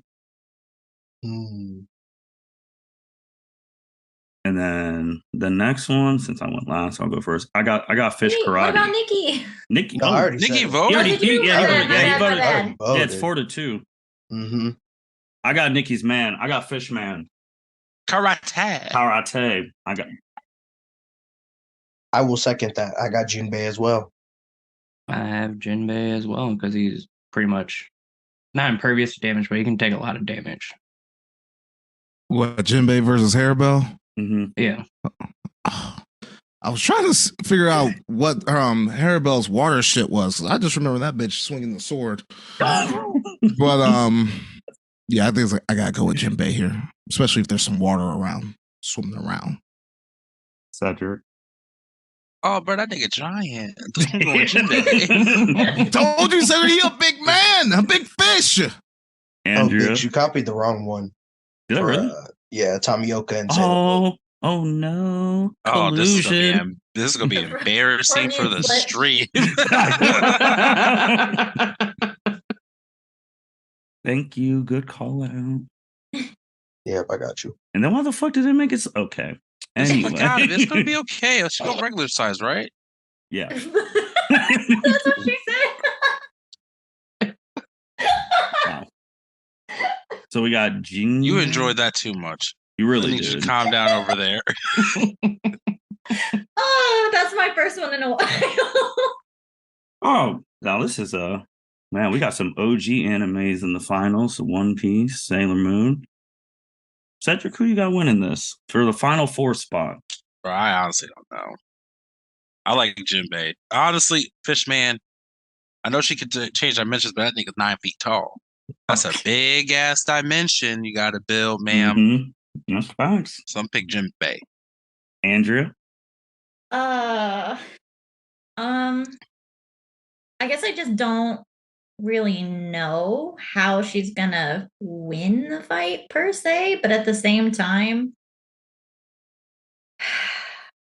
I'll stick with her to the end. She's gonna be my ride or die in this bracket. Okay. Niki. I'm going Jinbei, 100%. Mercury cannot stand. She don't got the hands to match him. Plus, That's not. the same man that killed Ace Damn. is the same man who attacked Jinbei through the chest with his magma, and he survived and kept it pushing while carrying Luffy. Okay. That man can sustain. Talk to him, Niki. Son. Talk to him. I And he's forgot. got Conqueror's Hockey. And if you watch Oh, Nikki's- Nikki, no, he doesn't. No, he doesn't. No, he doesn't. Huh? Wait, what? Huh? no, not Conqueror's Hockey, sorry. His armament hockey and observation. He's got 2 of the 3. I said the wrong one. His armament hockey is tough. And if you watch the anime to the end, like where they're at currently, that man, when he uses his demon karate or whatever, demon brick fist is raps. Oh, preach, Nikki, preach. Niki was talking to him. I had to. Like, shout out to Sailor Moon. I know it's an OG, but I feel like they are not throwing hands. And get this Final Fantasy stuff out of here. Jinbei is just going to come. There is no You attack, I'ma attack, you attack, I'ma attack. This is One Piece. They just throw hands. I have to show love to Jinbei. Just get this Final Fantasy shit out of here. We're not doing that. I love it. Who has? Oh, Byron. Hey, Niki just convinced me. I'm going Jinbei. So Niki, Cedric, Justin. So, I mean, Niki sold the whole fucking crew. Let's just be honest. But I was getting ready to ask you before Niki just so eloquently stated why Jinbei will win. How strong is Sailor Mercury? Like, what can she take? You told me they do like the Final Fantasy shit. No, I was explaining like the fighting styles. The fighting style. Mm-hmm. Has anyone just pulled up on Sailor Mercury with the hands, with the armament? No. No, Justin. Really, no. They don't got hands there. They just got galaxy destroying moves. No, That's what they got. They'll They get don't have blasted hands. by different attacks and stuff. And honestly, they're like normal physical humans, so like they get until they bruised transform up pretty easy. I think the only like hand one is she even in this shit? No, we don't have her. Jupiter? Yeah. Yeah, she's there. Thought. Oh no, I'm in the Earth division. Silly me. No, I don't think no, we do not. Oh, we don't have her. Sailor Jupiter? I'll say I googled her elements. She doesn't have an element that fits what this bracket has. Based on like her abilities, when I looked at her attacks, it was some. What was it? Oh, she's the one who has hands. Because I think one of them is like thunder something, but actually she's using lightning, which is really stupid. No, but Justin, to your thing, like they'll sit from afar and it's like, all right, I'm gonna shoot this blast that could destroy an entire galaxy. We're gonna see if you could take it. Okay. Oh, they had perfect example. You remember Dragon Ball Super, the Tournament of Power, where the one chick was transforming and everyone else was watching, but she was like, "Nah, fuck that." Yeah, 17 blasted her. Oh yeah, that was a true knock at Sailor Moon. Yeah, 100%. It was, and they did not rebreed. But all right. I mean, I don't think there's anything much to say. I mean, I think he advances through. Who was your choice, Martin? Oh, I was picking Fish Karate, but just because for the fact that like, I mean, you got to get up close. You can't be having these Sailor Scouts blast you from a distance, or you're not going to survive. And Jinbei's not dumb. He's not just going to sit there and let it happen. And he has observation haki, so he'll be able. Yeah, he'll be able to like. He doesn't have the observation haki that Luki or Katakuri has, where he can see in the fucking future, but observation haki like heightens your like senses of like knowing some shit's happening. So yeah, man. So the first one of the final four, we got Yamamoto versus Jinbei in the final four. Oh god, I don't know. Jinbei can handle him though. That is what you need. A final four matchup. Wow, that is. And you got Bleach versus One Piece. Wow, that's golden shit. So then next week we got Lightning. Mm-hmm. Or is that okay? I just want to make sure. I don't know. We got some. God, I hate NL so much. Ugh. Why? Niki, how you feel about Skype? I thought it was trash. I thought it was fine, but it was kind of annoying. I will give you that. But Skypea, it sets up a lot of the stuff coming up because that's when you first learned of observation haki without even realizing it. Yeah, yeah, it just like sets shit up, but like I just can't stand it now. Like it moves too slow. Like it wasn't my favorite arc. It's one of the weaker arcs in One Piece, but it's not that bad. But yeah, it's weaker. I mean, it's the arc before War 7 though. See, once you get past Skypea, that's when the show becomes JTV. True. All right, true. Man. So Lightning is up next. For that, we'll move into the end with some comments. Justin, what do you guys say closing off? Your closing remarks. It was fun. Let me get back to basketball. I gotta see what the fuck's going on. Fair enough. Byron. Another fun episode. Can't wait to discuss the Lightning division next week. I think it'll be another fun time. Andrea. Yeah, what everybody said. I'm really looking forward to Lightning. There are a couple characters in there that I really enjoy talking about. So looking forward to it. Thanks everybody for listening. Hope you stick with us through the rest of it. If this is your first episode, go back to the first one, see how we ended up with Yamamoto in the semifinals.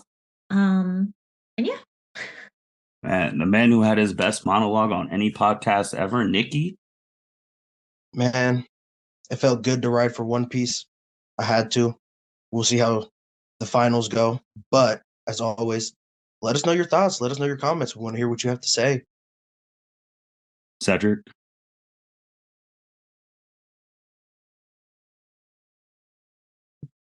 Shit. You there, nigga?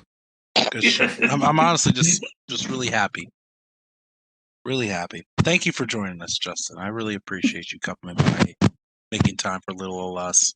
I bring a your different busy type of schedule. energy. Even though this may be your first and last, but we'll I always think be he'll be. happy to have you. Justin would be there for the final four. Oh yeah. He's already I thinking can't- about. He's like, man, I don't know if GPK or Yamamoto. I'll definitely be back for that. Just don't send me in a 2-hour podcast and we'll be good. Well, yeah, there shouldn't be any. Sorry. I mean, what everyone said. This was fun. Thank you everyone for listening to the L7C podcast. Make sure you like, rate, comment, subscribe wherever you listen to, and we'll be back with Lightning and see who makes it to the final four there. That being said, welcome everyone to the L7C podcast, continuing the Anime Element March Madness tournament. We're on our third region today. We have the Lightning division. So if you've listened to the previous two, you know we're going to go through the division and get our final four competitor. And if you haven't listened to the previous two, make sure you go listen to those before listening to this. So we got the crew. We got Andrea, Byron, Niki, and Cedric with us. How are you guys doing today? Doing good. This one was tough to pick, but I'm excited to see what everyone else's answers are.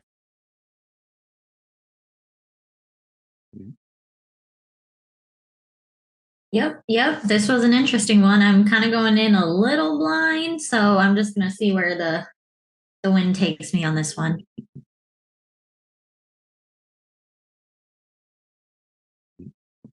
Niki, how are you doing? Man, I'm doing good. This one was tough, though. I'm not going to lie. They got to the second and third round. I was like, oof. I flip-flopped. I might still flip-flop. I'll be honest. Okay. Cedric, how are you doing today? I'm doing all right. How are you? Good. So hearing some echoes from people saying this one was tough. Before we get into it, Byron, what made it so tough for you? Because most of the people in this bracket have a affinity to lightning, so they're very high resistant to lightning. So it just is difficult to see who can outpower the other. Fair enough. Andrea, Niki, you said it was a little difficult too. Were you echoing some of the same things Byron said, or was it difficult for different reasons? Mostly the same reason for me. I think the other thing is also kind of just durability scale, I guess. Just kind of extrapolating on that is we don't really know. I mean, with Denki Kaminari in particular, I mean, we see him in the show, kind of reach his max input output. But I'm not sure these other characters we really ever see that happen too much. So it's like it's a very clear cut thing for him, but maybe not most of the other characters. I guess even with him, is it even clear cut? Because you said in the show wise, if someone was saying, well, Denki's going to do X, X, and X, the final battle against All for One in the manga, Right? So we don't know his true final output. That's true. Because I think him and Zenitsu, their show, they're still going on, and I don't know about Denki, but I know for a fact Zenitsu's going to reach levels well beyond where he's already at. Mm-hmm. So that's always the tough thing with these things. But let's get right into it. We'll start at the top, work our way through. And we have a favorite on this pod. We have Mr. Killua from Hunter x Hunter versus the Zach Bell from Zach Bell. Byron, you're always first, my man. So what did you I think know. about what did you think about this matchup? I honestly am going with Killua. Mhm. I haven't really seen much of Hunter x Hunter or Zatch Bell, but I know from a clip I've seen of Hunter x Hunter that Killua really, literally ripped a man's heart out. So Oh, yeah. I don't know if Zatch Bell can deal with that. And the clip I've seen of Zatch Bell, he did have a lightning dragon, but I know Killua has a resistance to lightning. So Mhm. that's why I'm going with Killua. Okay. Andrea. Yep, I also pick Killua. Love him dearly. I just, especially with the whole, I know Zach Bell, I believe physically he's not made out of like normal like human flesh and stuff Mhm. like that, but Killua was able to pull out that man's heart with just like sheer will of force of like sharpening his fingernails and making his hands harder, going through skin, bone, through the man's chest, pulling it out. So like I don't think Killua would really struggle with Zatch Bell too much. Fair enough. Niki. Killua, honestly. Cedric, did you want to add anything to this Killua Zach Bell matchup? Nope. Got you. Yeah. The only reason I picked Killua just because of the different styles of something similar to like the Sailor Moon stuff, just the different styles of fighting. Like they're not really throwing hand-to-hand combat over there on Zach Bell. It's all spells from books and all Mhm. that. So I feel like that style would not work out. All right, so Killua advances. So then we got Lactus from Fairy Tale versus Denki from My Hero Academia. Niki, who do you have winning this one? I went Loxus on this matchup. Mhm. I chose not to look all the way into My Heroes manga Mhm. because I'm watching it. So Yep. I looked into everybody else's. I said, screw it. But this one I didn't. So I went Loxus just because lightning has no effect on him. Mhm. He's basically the same as Natsu. If you listen to our Fire one, you heard us talk about him. Mhm. Like he's the same in that way. At this point, I don't really think Denki stands a chance from what I've seen. Fair enough. Cedric. Yeah, I'm picking Loxus. Mhm. Andrea. I will go with Luxus as well. I have not watched Fairy Tale. I think for me, it's just kind of Denki's, does it a little too much or receives a little too much, and he goes, mindless essentially. So knowing that there is some sort of like cap for him, I feel like he probably would lose this fight. Byron, did you have anything you wanted to add?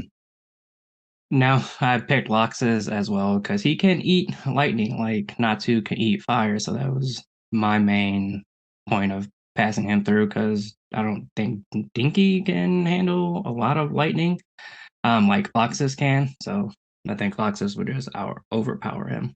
I will say now in season 6, Denki's at the point where he is like literally a lightning rod. So he can Yes. absorb he can absorb any of these people's stuff. I think with this, like when Niki eloquently said on the last thing on the other people, Denki has no hand-to-hand abilities. Right. So Mhm. like Byron, I know when we talk about it in our college football thing, when talent equates, what do you Mhm. what do you got left? And like when Niki was saying, if you take away all the things and everyone's matching each other in powers, and it comes to straight hands, and who wins? And Denki has no hands, zero, Very absolutely few none. people in My Hero have hands, and it's one of my biggest pet peeves, but we're going to save that for a different day. We got Gil Thunder from Seven Deadly Sins versus, did you say it Anel? Niki, is that how you say it? Yes. From One Piece. You got a One Piece in person in here, so you got to start with Niki. Niki, who do you got? I gotta know. Okay. Why do you got to know? I just don't think I've seen enough out of Gil Thunder to give it to him. Mm-hmm. Plus, Anel, he has observation hockey. Mm-hmm. That's confirmed. That's what that is. If you spoiler, 400 episodes in, 300 episodes in, sue me. But like, that's the first instance of observation hockey. Okay. And like, he's literally lightning. That's what it is when Yeah. you eat a Logia devil.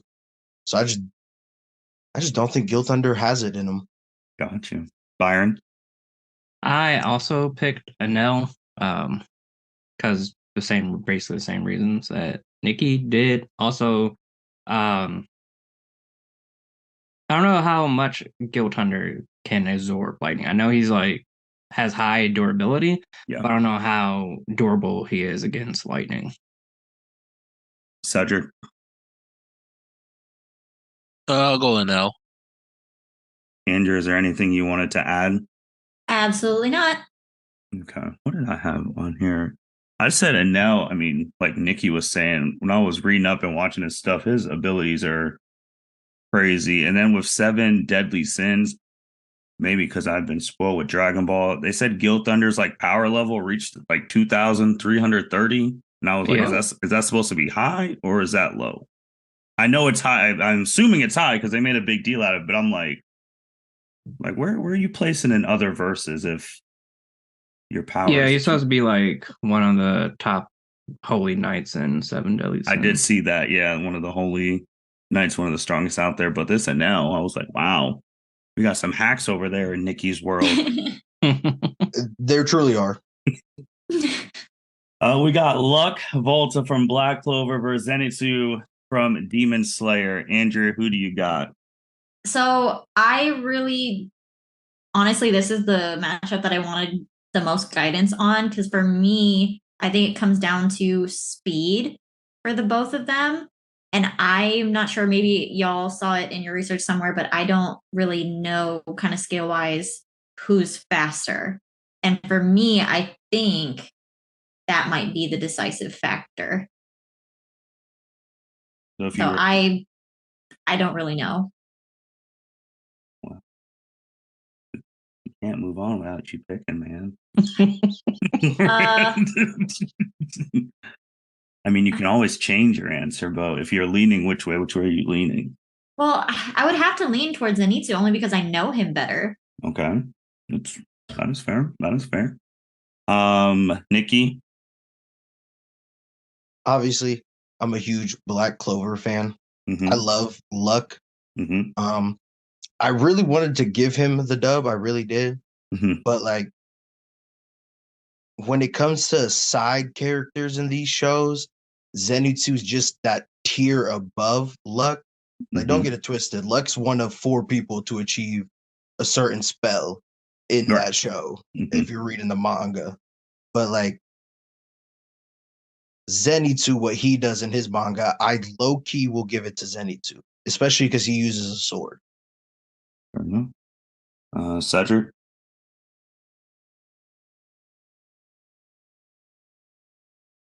Zenitsu.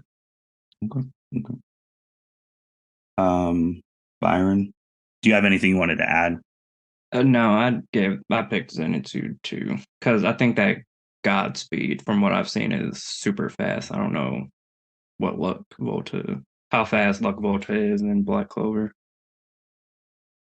And I guess too because Niki said with like the manga when he was talking about Zenitsu and like what he's about to become in these like Mm-hmm.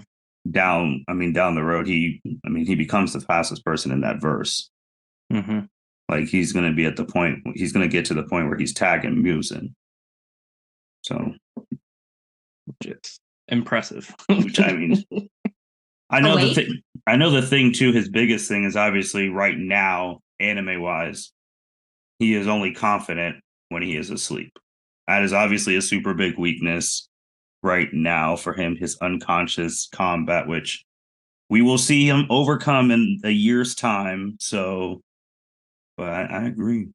Now these final fours, this is where I think it's really you got Killua versus Lactus. Niki, who you got here? So this is the one I kept flip-flopping between, Mm-hmm. and I broke it down to can Loxus handle Killua's assassin skills, basically. Mm-hmm. Because Godspeed's not doing anything. I'm just going to throw that out there. Yeah. That has 0 effect on Loxus. So Killua's main Nen attack has nothing. Mm-hmm. And so it comes down to his assassination. I think I chose Killua, but honestly, yeah, no, I'm going to go Killua on this one, but I could change, honestly.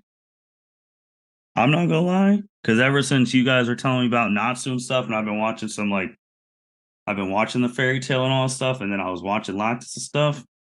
I was like, man, these people out here really throw the ones like almost every day. Uh, Mm-hmm. I, I went Lactus, man. I really did Lactus. I really did. I just feel like one, I think Lactus has more abilities than Killua. Mm. That is almost a fact. And I just feel like if Killua has to just go back, like you said, the assassination thing, I think that he's fought enough that he'd be able to hang. I just really do. That's why I went the fairy tale, man, this one. Byron. Yeah, this one was one of the ones I was struggling on too. Just like the same reasons Nikki had, because I don't Godspeed's not doing anything against Loxus because he could just eat all that lightning, and I don't know how great Killua's assassin abilities are. But Loxus does have a ultimate move where he basically, if he feels like you're his enemy, he can just like get rid of you. So I think if push came to shove, Loxus Fairy could law. just Fairy Law, yes, thank you, Cedric. That Loxus could just overpower Killua, so I got Loxus. Okay. Cedric. I am looking at one thing Mhm. because my curiosity is not just Godspeed, because we've seen him use it to run fast. Yeah. If that could also be doubled up with his assassin abilities, because I mean, dude, like your muscle doesn't matter. If he's penetrating your skin, he's taking your heart. And so I'm just wondering if, without using the electricity, just using Godspeed to get fast enough to essentially take Laxus's heart. Hmm. That I don't know. Y'all got me hip on this dragon magic shit. I'm not gonna lie. I'm not gonna Well, and that's the thing. Like Loxus's abilities are insane because he's not he's an artificial dragon slayer. So he has like the Lacrysma, whatever they call it, cells injected, Mhm. and so it's more potent for him. Hence why his lightning magic, he can do a lot of other stuff as well. And he's also the son, well, the grandson of the guild leader. Hence why he can use fairy law. I don't think he's ever landed it. I think he came close once, but he has the ability to use it. I mean, the original master passed it on to specific individuals. Him and Kano were the only ones. I Well, I have a question for you, Cedric and Nikki, because I know you watch it. At what point did he fight Natsu? Because they're talking a lot of stuff here about like how he was able to like evade some stuff from Natsu and fight him for a bit. Was it early in the series or like later on? So early in the series is the first initial fight. Okay. A lot later on, there's like 2-3 different arcs where you just don't see Loxus's existence whatsoever. Mm-hmm. And then it's like thought that he left to go, then he comes back, kind of remorseful, trying to find his way. He has his own like squatting unit, so they do their own things, do their own missions. Loxus's real big power up boost, I think personally, is when they do the wizard games. Okay.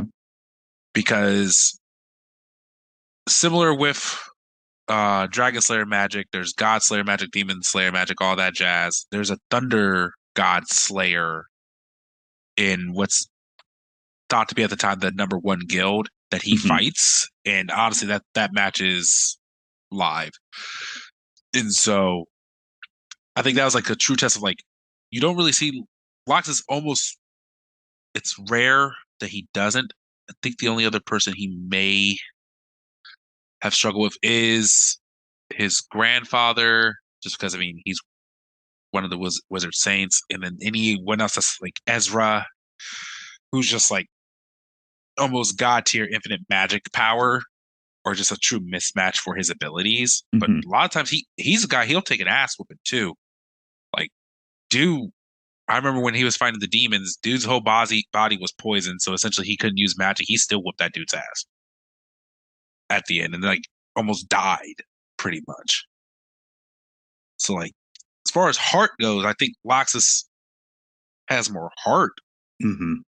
than a lot of people on this, but the fight was early on, from my memory. I think I don't recall was. them ever fighting again enough to be like a highlight of the show. Like you see Yeah. more Natsu and Gray fight Okay. like Well- a couple different times throughout the show. Then you bring that up. That's a good thing. I guess a good kind of counterpoint for Killer is like Killer didn't really fight that much in the show. He didn't. Like we talked about that moment with the heart. That was at the beginning, and then Godspeed was in the Ant arc, and it's like he didn't even. Well, I mean, you had the world tournament for them. That's tower, true. That was the tower.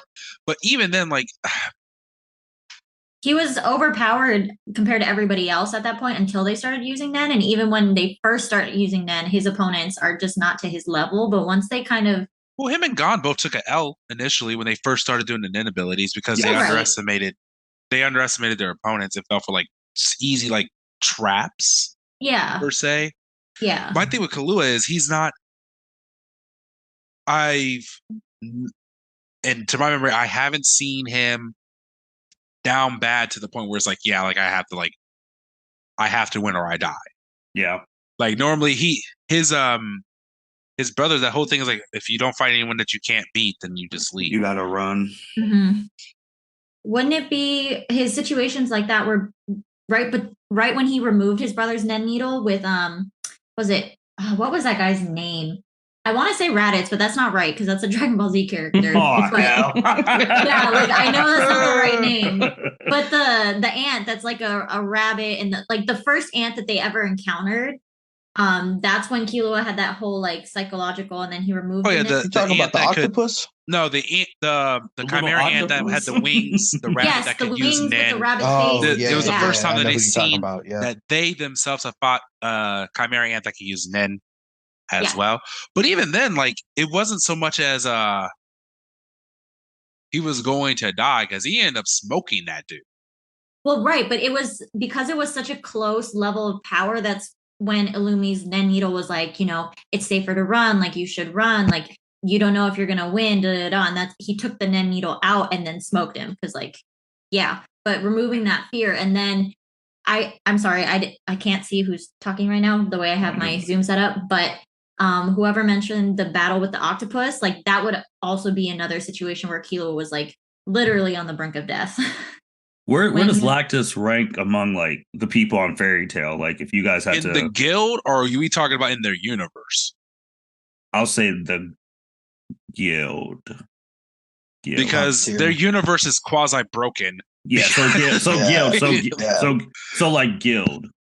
In the guild, as far as outside the guild master, he is the I rank him. He's the second strongest person in the guild Me too. because Urza's the first strongest because she becomes the next guild master when the show ends. Okay. And So- Mira You think Jane, so? she's strong, but she doesn't do missions or anything like that. So Don't forget about my boy Gildarts. I got him as one. Gildarts, Gildarts, he's such a fucking that's just so fucking sweet too. He's a great character, but He's a I don't Shanks even. ass motherfucker. He's like the guy that like shows up every now and then. Like he's like if Jiraiya never came back but once or twice in the show. Still Like, technically in the guild in the show. Okay. That's all I'm gonna say. yeah, Because I'm asking that because now like just trying to think of tiebreakers in my own head. Like where would you rank Killua? Like in Right. the hunt. as Like, far as like I'll keep it 100. I think Kurapika could be Killua I do just too. because of the I do chains. too. I do I too. was Oh yeah, no, thinking that. I do too. absolutely. Mhm. I do too. I think Gon could beat Killua just because of yeah. their Nin abilities are Mhm. so different. Yep. I mean, Liario is trash, but he's a comic relief. Like, Right, he's comic relief. He's also, going to be the doctor. He's the Hey, the he was good in third heart. place to be the new chair. Just that was funny. That was hilarious. bro, That was- that man is. Well, I can't even say man because technically he's like 14 years old, which Which again, is I don't wild. believe. Yeah. They're all like 15, 16 years old. That's his own business. Like that's his own business. But if we're talking like the Hunter x Hunter universe, I mean, if excluding like Kite, Knuckles, Fu, all of them, Mhm. I mean, Kalua's up there, but it's not like he's also like what 10 years old. I know that's the thing. They're Too, all like, about they're- the same age, so he's also about 14. But yeah, no, he's a child. That was my question: is how old? I is think they're Lactus younger exactly? than Liario. No, they're young. They're a little bit younger. They're a Loxus little is bit. grown. He's like 20 Yeah. something. I think that's 23. the other thing for me is that Killua is still so young. I personally, this is just my bone to pick with the writing. I feel like his special abilities are just not very varied, and that's something I really struggle with. Because With him, and honestly, with Gon, I'm not the biggest fan of his Nen abilities. I just maybe because I don't have the imagination to see how they're gonna expand from there. But yeah, so. Yeah, I wouldn't put Killua at the very top of the Hunter x Hunter universe. I think he could be towards the top once he's an actual adult, like when we got to see Gon, borrowing his lifetime of Nen against. Yeah, that was like if you could imagine Killua doing that again, it would be just like holy shit. But problem is we can't future cast on this, so we got to use what we got. And that's the thing. Like, Killua right now isn't the strongest person in his family. Yeah. No. And No, it's still his dad. Because I was just thinking of like different, like if I did because I think I don't know, man. Because Galactus, when he gets to like his strongest, whatever, you got Niki and Cedric educate me. So when he's at his very strongest at the end of the series, whatever, and Natsu's at his very strongest end of the series, is he at least competing with Natsu? Yeah, I think so. I mean, are we talking with or without plot armor? I was gonna say without, because the reason I'll bring that up because I think Natsu would smoke the dog shit out of Killua. The only reason I say without plot armor is because literally the last arc that ends the show is pretty much about Natsu. Mm-hmm. Okay, yeah. And so main character when the show ends, like, yeah, Natsu. I'll put it like this: I think in a fight, straight up, if it was like at the end of the show, whatever he resolves, whatever demons he has. Mm-hmm. For Niki knows, that's a little inside joke, but I think Loxus could still beat Natsu at the end of the show. Oh shit! That's all I need. Because I know Ursa stopped both him and Gray when they were fighting at the end of the show, when they're at essentially their tops, like E&D Natsu versus Demon Slayer Gray. Mm-hmm. Like, she stopped both their punches from colliding. They were for real trying to kill each other. Shoot! Oh yeah, we're still on. And all that great conversation. We're still on Cedric's vote. Mm-hmm. Yeah, that was my question. I've been looking. I don't. And it's no offense to the kid. I just don't think he's as battle tested as Loxus. Fair enough. Because who's voted? Because Byron, you voted. You know what? Yeah, I said Loxus. I'm changing back to Loxus too. Anyway, like now that we were talking about it, I was like, okay, yeah, I sold my boy short. Well, that's what. Plus, he also literally has what it's about. Lightning, like as we're talking about the final arc, he literally has lightning that surpasses lightning, whatever the fuck that means. He's got it though. Anime logic. Exactly, but he's lightning got squared. it though. Like we talk about fairy law, he's also got lightning that can surpass lightning. So, yeah, this lightning. This one is shaping up to be something. And now versus Zenitsu, Niki. I win Zenitsu. I think he's way too fast for Anel. Like Anel has observation hockey, but like he could still get hit, especially with unpredictability. So like no matter how, and like his observation hockey, it's all dependent on his speed, basically. Like just because you have it doesn't mean you're faster. Like Luffy still cranked this shit in the show. Don't get it twisted. Niki, for people who don't watch One Piece, explain what the hockey is. Hockey is the ultimate. So okay, you hear about Devil Fruits. Hockey is the ultimate trump card in that show. Gotcha. That is the top tier thing. The Pirate King, essentially, Gold D. Roger, he had no Devil Fruit. And it was pure hockey. And like observation hockey is your basically like how observant you are. Like you just have better eyes, basically. Like that's what it truly is. You kind of get like eyes in that show. There's 3 types. Gotcha. So you went Byron. So wait, that nigga can swim? Goldie Roger? No. Yes. Well, I guess he could because he didn't eat the Oh, that's fruit. the reason why he's the pirate king. None of them other motherfuckers can swim. Well, Cedric, you're not wrong. Byron? Yeah, I think it comes down to speed. But the thing with Enel though is I read that he can output like 2 million volts of electricity. I don't know if Zenitsu could survive like 2 Fair million enough. volts That's a of fair question. electricity. So I went Enel only for that fact alone. Fair enough. Fair enough. Fair enough. I went Enel as well, and the only reason I went Enel because I wrote in my bracket down on here paper. I said because it's not the Zenitsu at the end of the series. Hmm. See, I'm going off the end of the series. Well, if That's you're- my point of reference. you. That's I'm like- that's why I said that. Because like, what can I watch on YouTube? What little anime power scaler can I watch real quick? And I'm like, oh, Enel has all these abilities, which Niki's already said. One Piece, you're just all full of fucking tricks over there. And I'm just like, if Zenitsu really gets snapped by 2 million volts, Byron said, I don't know if he's surviving that multiple times. So I just want to know. But then again, I don't care either way. Andrea? My instinct was also to go with Enel because same thing. I mean, we saw Zenitsu get struck by lightning, which is how his hair changed color. So that was normal lightning. So I'm guessing, if he gets zapped 1-2 times, he's toast. So he could be, too fast to get hit, but he also so far in the anime can't sustain that level of speed and power more than I think it's in the Twice. Is it twice? Yeah. Yeah. 2 or 3 times, and something the like that.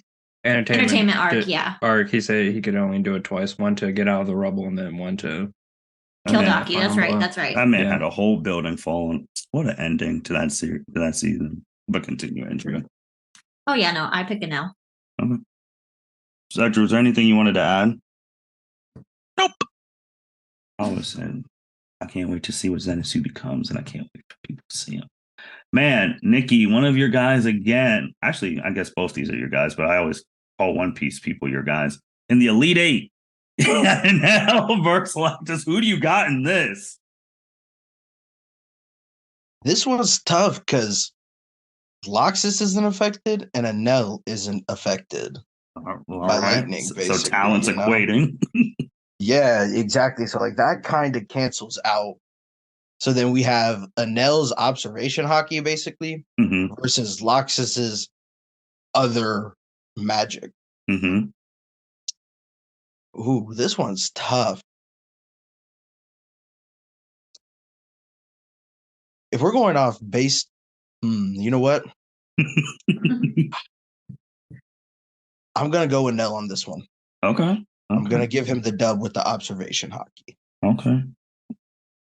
I'll just go Laxus. I'm riding with Fairy Tale today. I don't know. I'm riding with them all day today. Andrew, who do you got? I also have Laxus. Cedric? I'm rocking with Laxus. Fairy Law. Byron, do you have anything you want to add to this? No, I was going Loxus too because of Fairy Law. That move is the ultimate move. All right. So we got, man, look at the diversity coming in this. Laxus makes it to the final four. He's going to be fighting against the person from the Earth Division. So, man, we got a captain. We got fish karate. We got literal lightning. Yes, this is a final four building over here. So that is it with the Lightning Division. When you guys preview just a little bit, previewing the Earth Division, what do you guys see in there that might be interesting? Pika from One Piece. I'll say that now. Oh, we can say that now. He's beating the dog shit out of Risho. He sucks. Ah! Oh, well, damn. I was gonna say, I was like, Risha, like when I saw Yu Yu Hakusho person's like, oh, who is it? And then I read the name, I was like, oh. I also don't like how everyone in One Piece is literally like 7 foot is short over there. Yeah, he's a hefty man Yeah, he's an understatement. with the baby voice. What? That's awesome. That's awesome. Oh, I can't wait for y'all to please listen to it. And it's dubbed now, technically. So you can listen to his dub. Oh, it's beautiful. They give him the most high-pitched voice possible. It's truly lovely. It's pure comedy. Don't sleep on Jura. Mm. Don't sleep on Jura. Okay. When you see the universal Oh, power scale, that Mm. that nigga's sweet. I just watched that man fight too. So yeah. Fair enough. Fair enough. All right. That is it with this round. We will be doing Earth next week. We'll go into some closing remarks. Andrea, you're first. Thanks everybody. Hopefully, y'all enjoyed this episode. Like we said earlier, if you haven't listened to the other two previous episodes, definitely check them out. Let us know where we got it right, where we got it wrong. We love to hear feedback. Thank you for your time, and we look forward to doing the Earth round. Niki. Man, as always, like Andrea said, leave your comments below. Tune in next week. As Martin said, we're one person away from the final four where shit will get serious. I could say that. Man, amen. Byron. Another wonderful episode in the books. Thank you for all listening to us talk about anime March Madness. It's been fun. Can't wait till next week. Cedric. Yeah, what they all said. Fair enough. Yeah, just dittoing what they all said. Again, big thing. Let us know how you what you guys think about these episodes on comments on YouTube or Spotify or wherever you listen to these podcasts. We greatly appreciate the feedback. Which will be coming out soon. A Dragon Ball one where we actually got feedback from fans there. Andrea's gotten feedback from some of like her like friends from the past who have listened to our stuff. So like just hearing other people's feedback on where we can improve, what they like, what we could tweak is always helpful because again, we love doing these because we love talking anime and we love hearing your guys' opinions on this. And with that being said, thank you everyone for listening to the L7C podcast, one away from our final four. Welcome everyone to the L7C podcast. We are back with the final section of the 2023 Anime Element Tournament. We are on the Earth Division. This is the last spot for the final four. We already got three. We got the Fire Division, Yamamoto. We got Jim B from One Piece. We got Laxus from Fairy Tail. Only one spot left in the final four. And then next week, you will hear the final four in championship. So we got the crew. We got Byron, Andrea, and Niki individually. Byron, how you doing today, man? I'm doing good. Can't complain. Awesome. Andrea, how are you doing today? I'm doing good despite a wild day at work, but I'm good. I'm good. Niki, how are you doing today? Man, we doing good now that we got food and water in me. Say less. Say less. Well, guys, let's get into it. There is just, again, one spot left. We are at the Earth Division. Niki, when you look at this Earth Division, as we're going to go through it, what were some of your thoughts when you saw some of these matchups? Half of these people are scrubbish. Mm-hmm. Oh, That's what I thought. Half of them were scrubbish. I'm sorry to say it. Mm-hmm. But nah, the second rounds were kind of tough. I'll give them that. The second round matchups were the toughest. But those first rounds, I didn't do any research. I just literally looked and I was like, okay, they're winning, they're winning, they're winning, and they're winning. Fair enough. Fair enough. Andrea, Byron, did you guys have any thoughts about this Earth Division? That is the last division of the tournament. This was not as tough as the Lightning division. But like Niki said, like that second round, I'm still like don't know who I'm choosing. Andrea. I'm just a little lost in the sauce for this division because I don't recognize most of these characters. I haven't watched most of these shows. So I'm just a little like, we'll see how it goes. I do think it's pretty obvious who would win in most of the first rounds. But I could be mistaken. I could be giving, a show a little bit or their universe a little bit more props than they deserve. So I am going to be piggybacking off of y'all for the most part. So please allow me to not go first. Fair enough. You already know I'm going first. Oh, that's true. Thank God. Oh. Probably not because Andrea said don't allow her to go first. So she's probably going to go first. All right, tradition. Byron goes first. Captain first. So before we do start, because Nikki, you said this one wasn't as hard as the other divisions. What was the hardest? What were the hardest? Like, if you had to rank hardest to weakest to do, which divisions was the hardest for you? It would go for me. It was lightning, Mm-hmm. then fire, Mm-hmm. and last was water. And I mean, this one is definitely last, but like out of those three, it was lightning, fire, water. Okay. Byron. Yeah, I agree. Lightning, fire, water. Okay. Andrea. I agree as well. You know, it's kind of funny just for thing. Our lightning one was the shortest of the three we've already done. I know. Really? We all seem to like kind of really Mhm. agree more so, even though it was the most difficult for us. And I think that's why. Yeah, so Byron, let me, as I was doing something, which I'll announce at the end of this thing. So the lightning one, and this is with like the intro and outro with the podcast, it was only Mhm. 36 minutes combined. Wow. And then water, which had all six of us, was only 40 only. It was 41 minutes. Now, the fire one, the very first one, that was almost an hour. Yeah. Interesting. Yeah. So We did go on some tangents on that one. I'm pretty We sure did. we On the started fire? sending shots. Yeah. We started sending shots at Sasuke. I'm pretty sure. Most likely. I think the other thing was, at least for me, since this is my first time doing like actually being physically present for a March Madness, like getting used to the format. I think for Lightning, and y'all can disagree with me, I feel like we were more just bold faced, like this is our choice.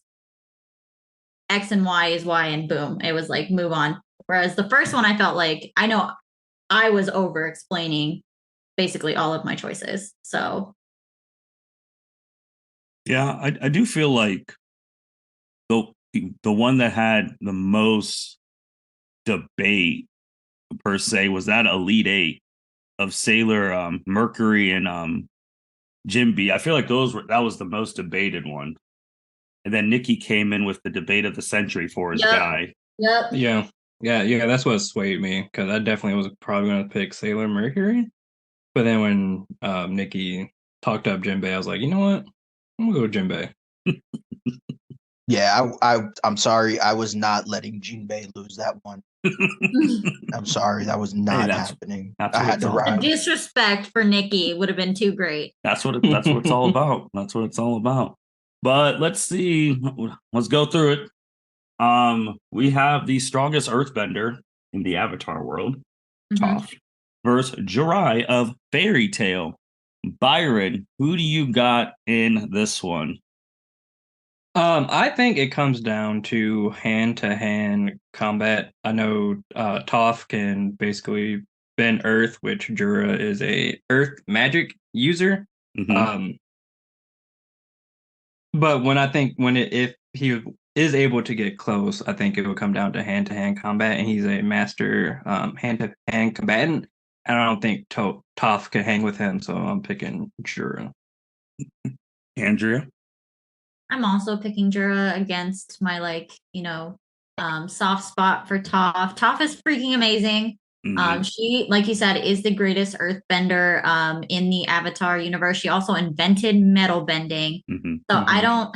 I don't know if that would be a factor in this fight, because if she could bend metal, if she still had her space rock, weapon, that is, from what I understand, Jura wouldn't be able to really do anything with it because their magic is specific to Earth. But I mean, if Toph can bend metal when she's an Earthbender, I'm sure maybe the limits of magic would extend out to metal as well. I'm not sure. But I do think, just in terms of scaling, unfortunately, our Avatar The Last Airbender characters are just a little, if not one league behind, maybe even two, depending on the matchup. Fair enough. Nikki? Yeah, I gave it to my boy Jura. Mhm. Like, yes, he uses earth magic, which Toph can obviously like bend. Mhm. But like Byron said, it comes down to hands. And as you guys have learned from the series of podcasts, if you haven't watched it, One Piece is all about hands. They fight every single episode. There's not an episode that goes by where You mean some Fairy Tale? Fairy Tale? Fairy Tale, Mhm. yeah. I mean, One Piece is next in the next Right. matchup. Yeah. But like, I have to give it to Jura. I just think he's too big body compared to her. Yeah, so objectively, I was going to give it to Jura, but because obviously he's going. But I do, since it's already been decided and my vote won't matter, I was just going to throw a vote to Toph just because if we do it like real NCAA, no Avatar person made it out of the first round. Right. Yeah. Like like if you're doing it like the whole like real NCAA March Madness, when you look at like whose universe is advanced, like none of them have made it out the first round, and I haven't voted for any of them. So I was like, it's the last one. Jura should win, so I'm gonna just throw it there. But objectively, nah, she would lose. I mean, Top would lose. So that's why I was like, but that's I was crazy. thinking of throwing my vote that way as well, but since there's only 4 of us here today, I'm glad I didn't, because then we would have ended up with a tie, and that's Then we have to go into deliberate. But yeah, it's kind of crazy. I mean, Andrea, I think you love that world more than we do. Like your thoughts on none of them, not advancing to the second round. I think they were just bad matchups. I think the matchups were bad because honestly, like I feel like I could make more of a argument of Toph beating somebody in the next oh my gosh, in the next battle. Is it Soul? Oh, she's terrible. Yeah, like I feel she's like spoken her. Yeah, so like I think Toph had the best chance of advancing, but she got shitty matchups. Yeah. A shitty matchup. Yeah, I agree because I think looking at that, Toph would beat Soul. She'd beat Risho. I think she beat Louis Armstrong too. Louis Armstrong, it's a good. I'm gonna be a little debatable, but I can see that.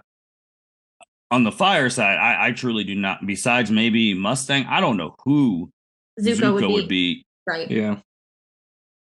And then on the water side, besides Patty from Zatch Bell. Yeah, I was gonna say I could see Katara beating Patty. Right. It was just unfortunately their verse doesn't quite expand and compare to these other verses. Doesn't mean it's bad. It doesn't mean it's worse. Freaking love Avatar: The Last Airbender with my whole heart. And I'm sad that none of them made it past the first round. Well, let's go to next match. Crocodile from One Piece versus Soul Marin from Black Clover. Niki, how do you see this fight going? Listen, I've got a lot of love for Black Clover. I think they do, outside of One Piece, they do the best like universe building. Like everyone gets love in that show. She is cannon fodder. She doesn't stand a chance against Crocodile. She's not touching Crocodile. Crocodile is smoking her. Andrea? Again, I know basically nothing about both of these shows, but kind of reading the general synopsis and how One Piece just seems, at least so far, like outside looking in, just seems to be just top tier across the board, even if they aren't like a main character. So my general vote was going to be for Crocodile. Byron? Yeah, I'm picking Crocodile too. He can turn his body into sand, which is awesome. And then, according to the One Piece fandom wiki, he has a secret hook that's made of poison. They show it in the show. On the show, okay. As far as I know, Soul Marin is probably not resistant to poison, so I got Crocodile winning this one. I agree. I mean, I think that's way too much for her to handle. Also, she's brash. She rushes into battle. I mean, Niki, you gotta have to explain why she just like hates men, because that's literally on her biography. Yeah, she's in the all-woman squad. There's some backstory on her.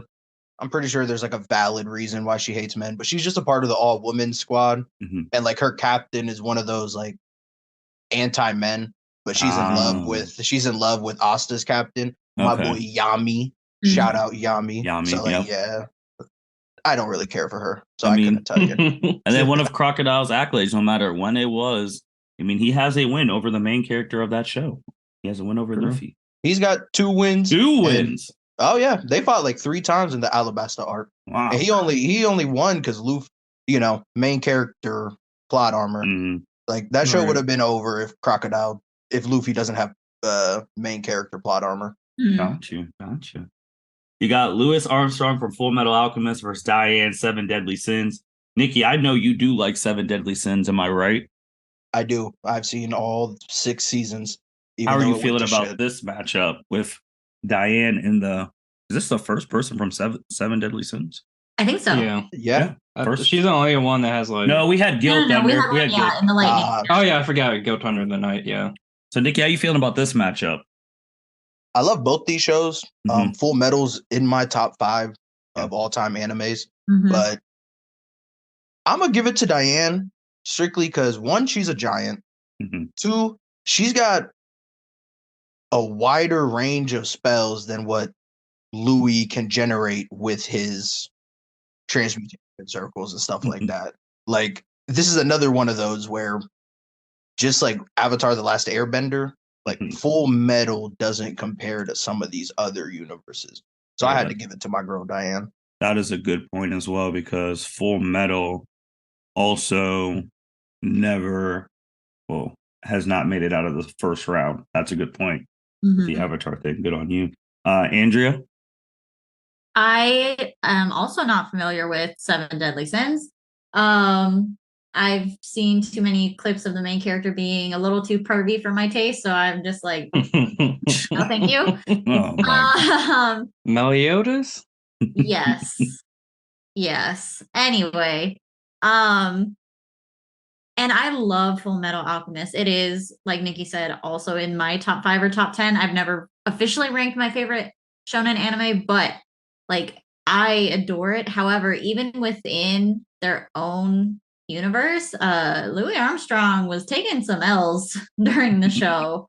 So I'm guessing I do know that Diane is probably one of the more prominent like side characters. So based on that fact, I kind of was leaning towards Diane anyway. But Nikki's, reasoning is like, yep, okay, I backed the right horse. All right, cool.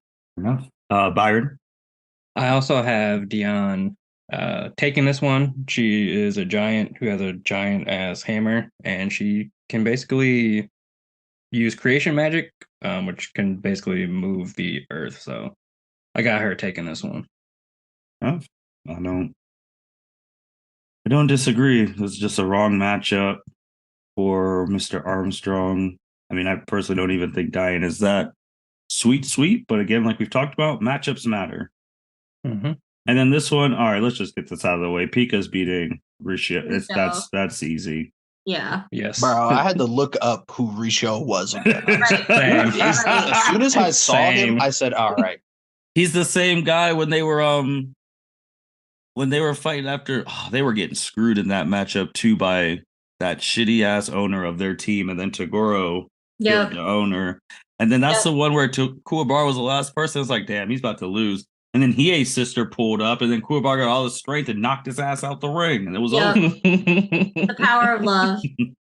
Oh my gosh. Like he like we were looking at this thing, he might be the weakest person in this whole tournament. Oh, 100%. 100%.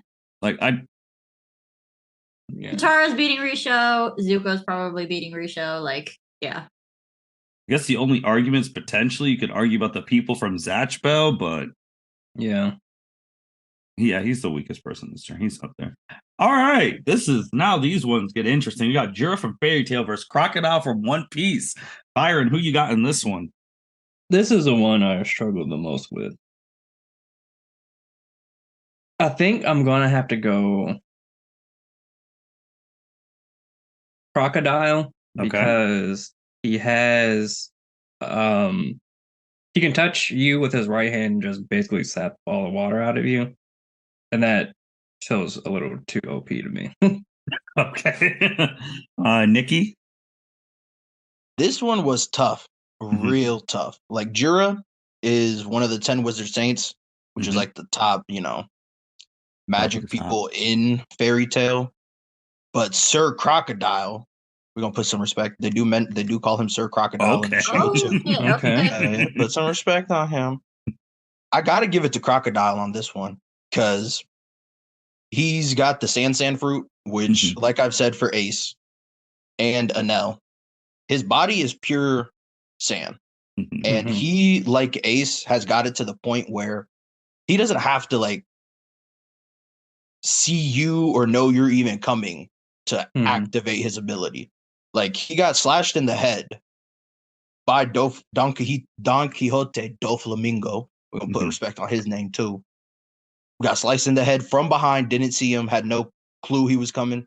He was still straight. I gotta give it to Crocodile on this one. All right. Andrea? I was also leaning towards Crocodile. I had a feeling, I don't know. Maybe it's just hands are more tangible to me than magic, so that was why I was leaning that way. But again, hearing Byron and Niki is like, okay, I'm comfortable going with what I picked. Yeah, I think with these things throughout, depending if your powers are just supremely stronger than everyone else, it's like a Yamamoto. But most of these like powers, it's like, all right, if we're even in our abilities, what's the differentiating factor? Like intelligence, speed, reflexes, hand-to-hand combat. Like when all the weapons and special magic don't work and we have to go face to face, who's winning that matchup? And I think Crocodile's a better fighter than Jura. Crocodile going. Man. Niki, you're this down here. These are all your people, man. Now you got Diane versus Pico. Who you got here? This one is the one I debated about the most because I really like both. Not that I care for Pika because he's a villain, but like Pika's abilities are OP. And so here's my thing. Diane can control Earth. So she can control the ground. Pika's ability is he controls stone. And he can control all the stone. Like in the Dressrosa arc, he becomes a giant, like way taller than Diane, way bigger. He basically just the island becomes him. And then not to mention, Pika has full body hockey. And in that show, for people that have used the full body hockey, it's only 2 that they've showed. He's got the tougher one than Virgo, who is also a part of the Don Quixote family, which is what Pika is. He's a part of that. He's their army leader. I have to this one was tough. I went Pika because Diane don't really be doing much by herself.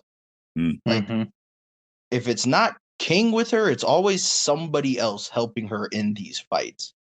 And like, yes, Diane can control the earth, but I don't think she's really doing much to Pika's hockey. Fair enough. It's looking like they had interesting on the height. When she's normal size, she's like 5'5", but she can get up all the way to 30 feet, which is crazy, but okay. But Niki brings up a good point of what are these characters doing in this one-on-one setting if they're mostly a team player and they're outside of that setting, which I think that hindered the Sailor Girls because they do fight as a team mostly.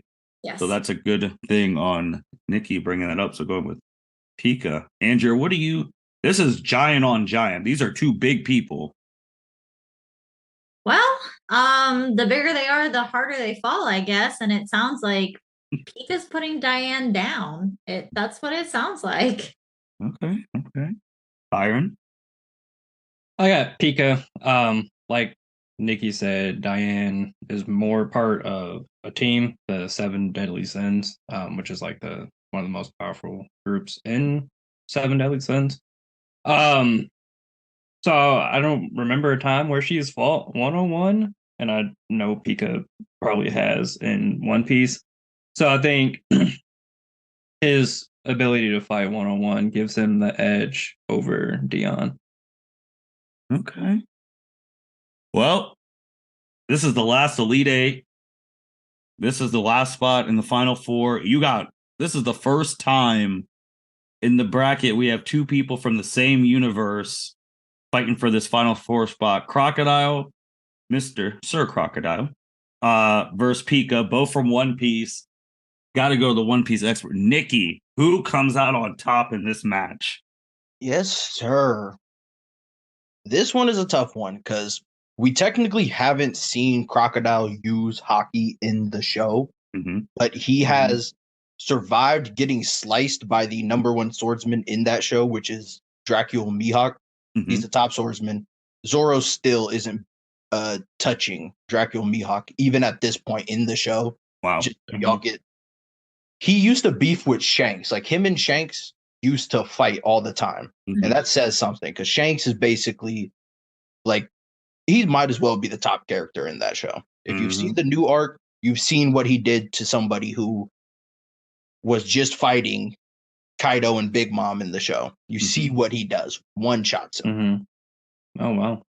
So like Crocodile's got them hands. He's fought all of the top people in Marineford, which is the arc where he survives the slashes from Dracula Mihawk, who has his sword is hockey, basically. Like he forged his sword into a black blade. That's how strong his hockey is. Didn't cut Crocodile. So that shows that Crocodile does have hockey.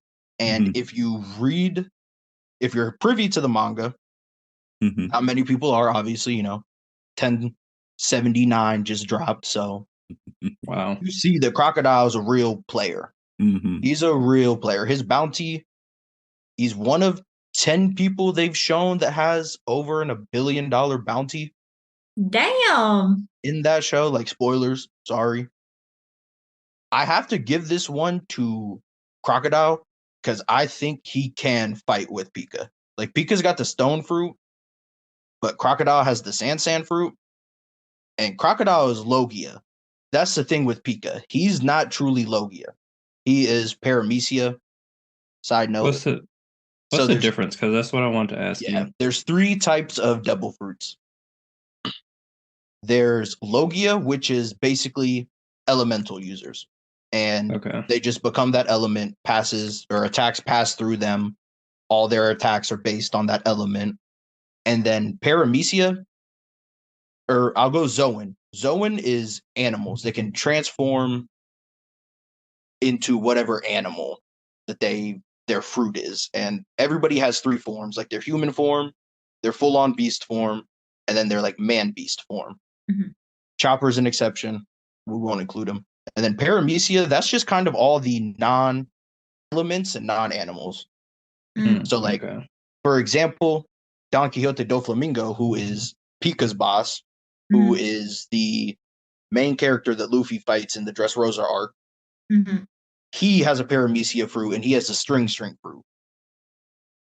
And he just produces like strings, basically, out of nowhere. Luffy is rubber. He's a Paramecia fruit. I was about to say, it's like with Luffy, because I only watched like the first episode. It's like, I know he had was it the rubber or the gum fruit, whatever? The gum fruit. The gum fruit. Yeah, he's a rubber. Okay, got you. He's a Paramecia, and so is Pika. So like, Pika's attacks can just go through Crocodile. And then Byron brought it up. Crocodile can suck the water out of anybody he touches. And then his right hook is poison. And the only reason Luffy didn't die is because Nico Robin, who was the number 2 in Sir Crocodile's Baroque Works group, she gave Luffy the antidote to survive. I have to give the dub to Crocodile because I just think he's more powerful and better than Pika is in that show. But it does come down to hockey, so you could make the argument that hockey is what truly matters. But I don't think Pika can survive Crocodile's poison and or the ability to like literally get sucked dry, basically. Fair enough. One to Crocodile. Byron, Captain, this is for a spot at the Final Four, man. Who you got? Niki eloquently said it. I got Crocodile. I think, like I said, I think that ability to basically suck all the water out of you is OP. And he can basically turn to sand anytime he wants. So, like Niki said, attacks will pass through him. And I don't know how you get past that. So I got Crocodile. Okay.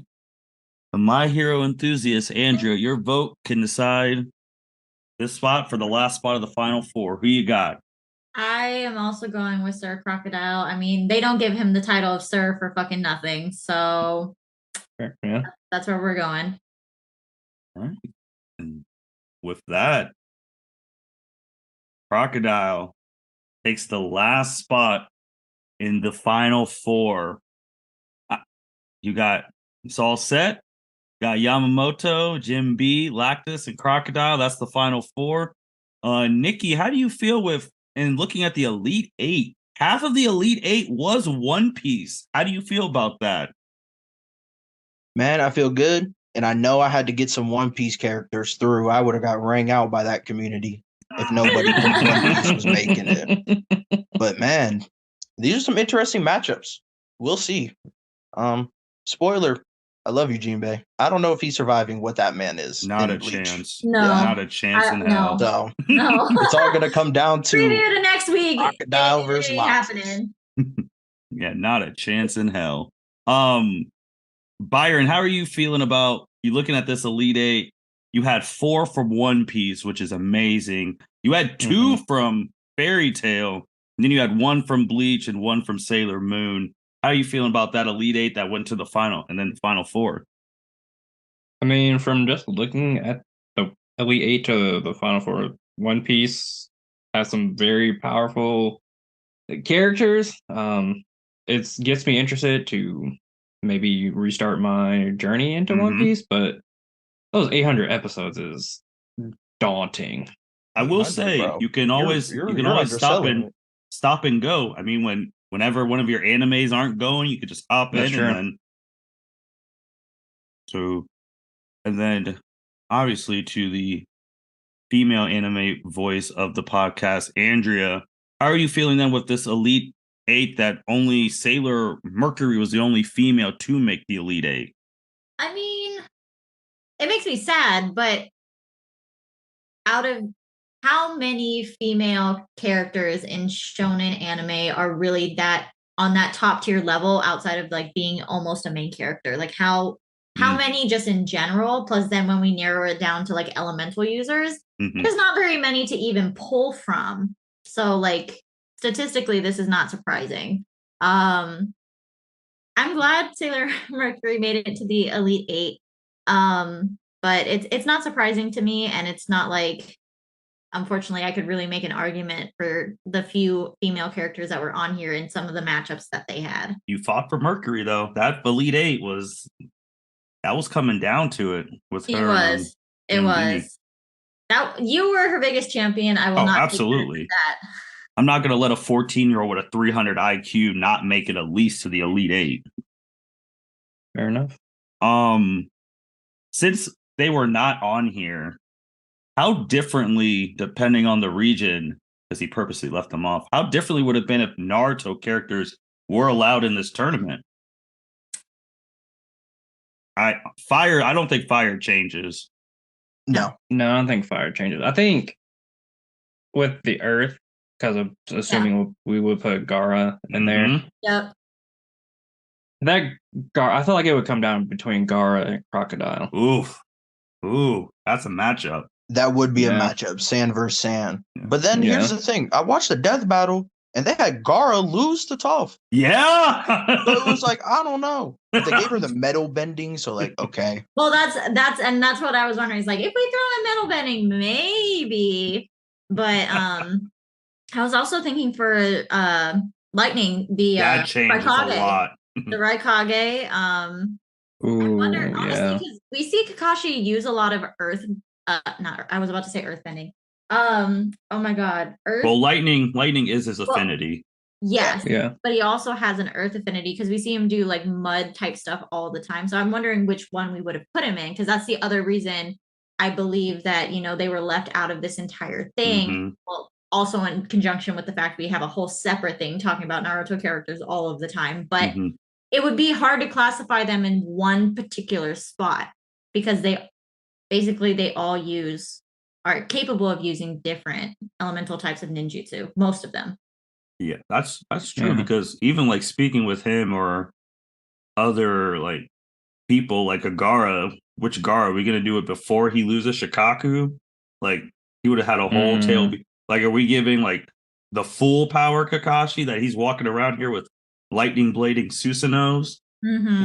That's true. Yeah, that's the thing with Naruto is everybody has like multiple abilities. There's Mhm. their chakras, whatever bullshit they have, you know, their eyes, or they have their- an animal in them. Mm-hmm. Because like I even got one. water would have Mizukage. been- I mean, Mizukage could have made some noise.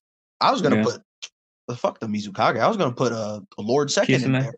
Oh, Yeah. the second Don't Hokage. be wrong. I'm Hokage. thinking He's about the people who greatest are. water Don't be- user. Yeah, I'm Don't be thinking about wrong. people That's who are true. alive. That's ooh. He'd be a good one in water. Mhm. I'd put Kakashi in lightning Mhm. just because that's his main thing. Fire changes nothing. Earth would Yeah. be interesting with Gara, but like you said, if we're not giving him Shikaku, I don't know how much the Gara's gonna Right. do, you know? True. Right. Yeah. That's true, and I know Byron's a big Gara fan. So I do love me some Garo. An interesting matchup I just thought of though. Jinbei versus Kisame. oh, I was thinking about that. As soon as Oh. you guys said that he was kind of like, I don't know if he was Ooh. another shark man or another fish dude. And I was like, that sounds like the Kisame of One Piece. Oh, Like, that's what man. that sounds Mhm. like. I think that'd be a very interesting Nikki, how would you matchup. feel about that matchup? Oh, that would be a matchup. Because then it's coming down to Jinbei's hockey versus Kisame's sword. Mhm. Mm-hmm. And here's the thing. Kisame's sword won't do much against Jinbei because he's got no chakra to suck out. Yeah, Right. And I mean, they tank swords and guns in that show, no problem with hockey, because that's Mhm. the thing. One Piece is broken because of the hockey. Hockey trumps all in that show. Fuck your. So devil. hockey is the eyes of One Piece. Yes, Mm. the stronger hockey Okay. person is always going to win. So, ooh, that's a good matchup. But Jinbei is a fish man. Like he's got gills. He can breathe on water and Mhm. on land. So like Kisame's water attacks, like when he does that big globe against Guy, Mhm. like that's not Mhm. affecting Jinbei. Jinbei's swimming through that. And Yeah. then Jinbei also has the power. Side note, he could communicate with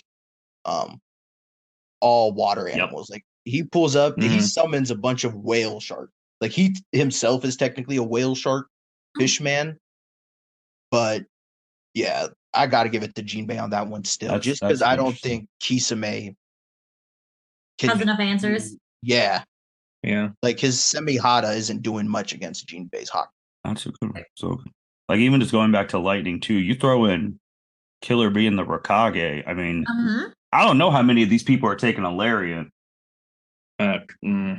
True. Yeah, the lightning's the most interesting one. If we throw Kakashi and especially A in there, Mhm. A's doing some damage Yes. in that round. Yeah. Yeah. Yeah. I mean, he's dodging Amaterasu's and catching a Mangekyou shining. Like he's and he takes pain. He could take some pain. Mhm. Yes, He you cut can. his own arm off Yeah.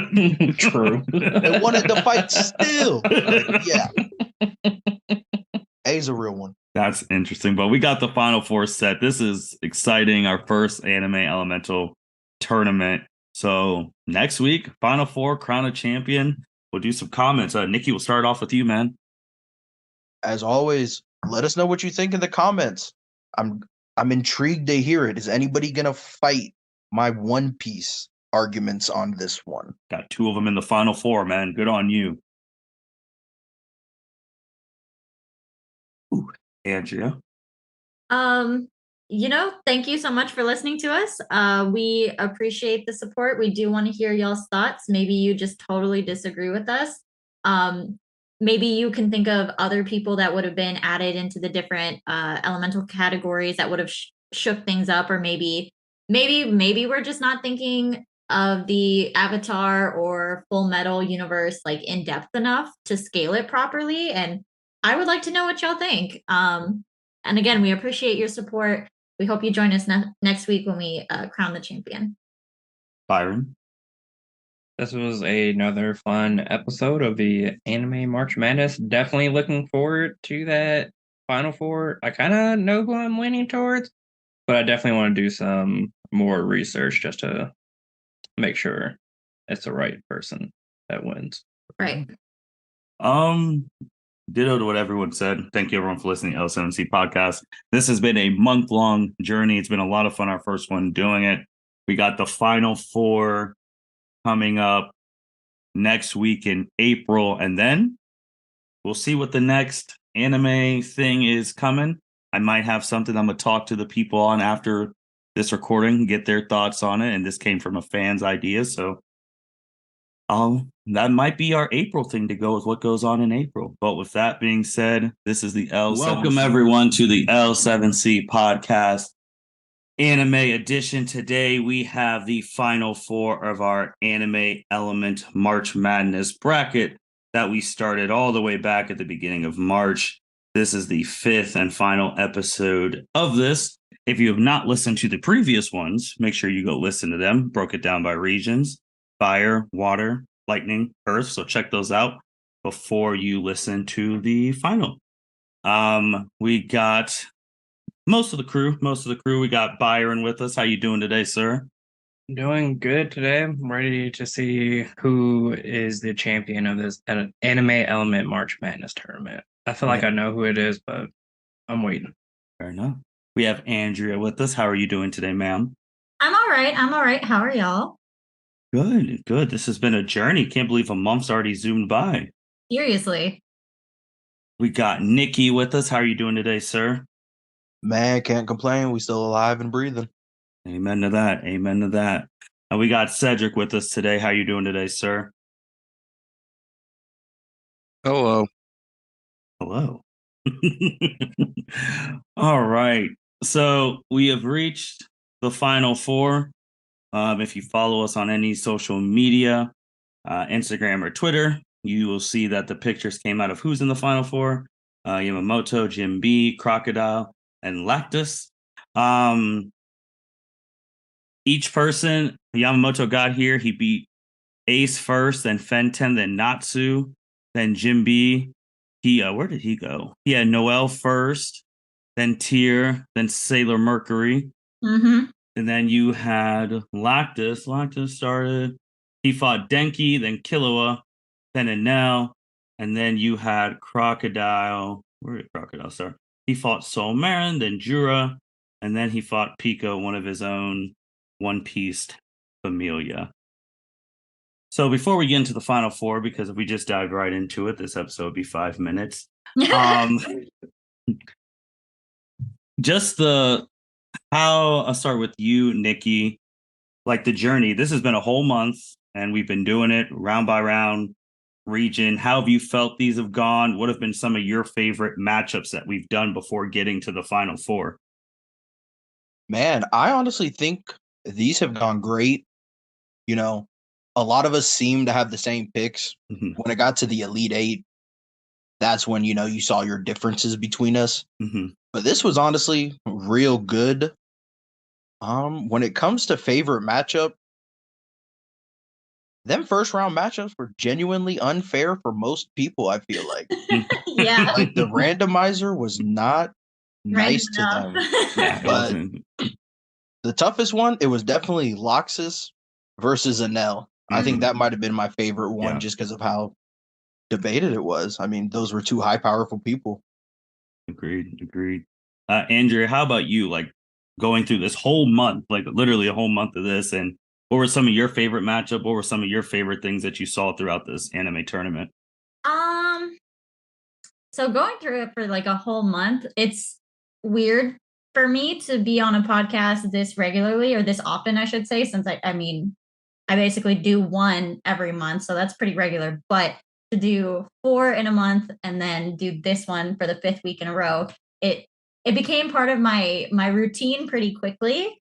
So it's something that I've really enjoyed.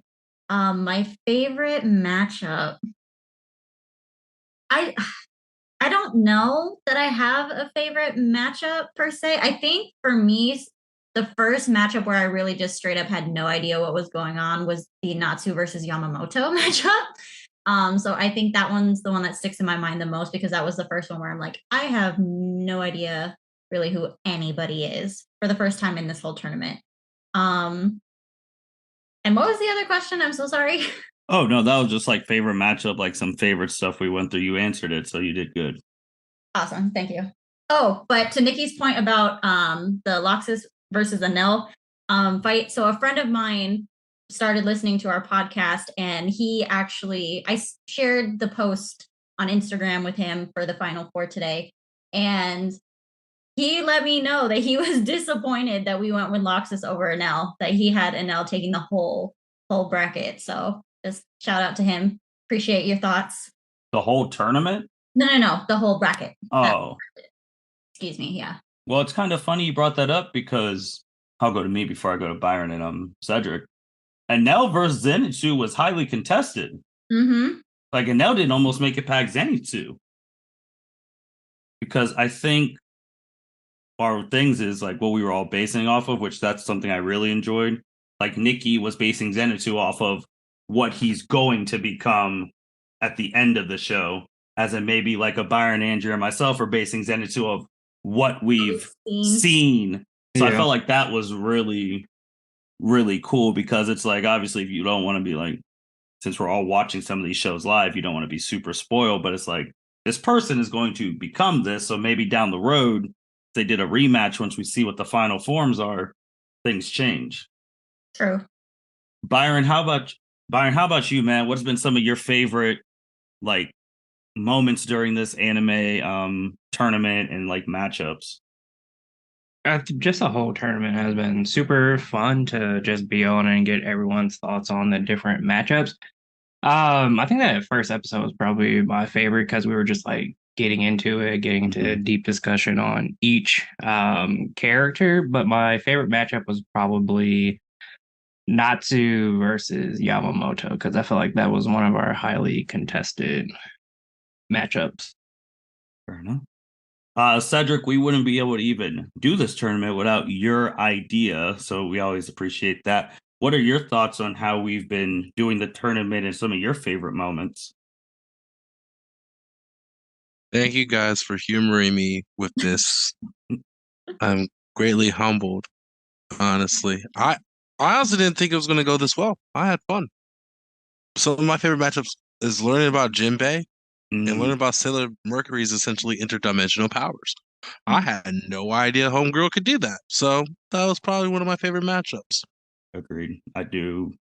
I know, especially back to back, because if you look at that Elite Eight, we did Fire and Water, and then Natsu versus Yamamoto was pretty good debate. And then you go from the Mercury to Jinbe. It's like, I feel like those back to back really like set us in a groove on how we're going to do this. Agreed. Was there anyone, start off with you, Andrea, is there anyone you wish could have advanced further? All of my Avatar The Last Airbender character. Just one of them at least. The randomizer was not kind to them. Oh, was not. We'll bring you back for another day, y'all. How about you, Niki? Anyone you wished the randomizer was more kind to? I know you had to during WrestleMania, side note, you had to shut down Mr. Pat Rick about Avatar, saying it's not their levels over. There's levels to this, as the people would say. Yeah, man, I had to let Patty Boy know that they're just not on the same level, and it's okay. It wasn't supposed to be. One aired on Nickelodeon, the other you have to watch on Kiss Anime. You know, if you're an OG, you remember those days. Like there's levels to this. This is Nickelodeon. That is true. That's true. But I have to, man. I wanted Noelle to go farther because I genuinely love Noelle.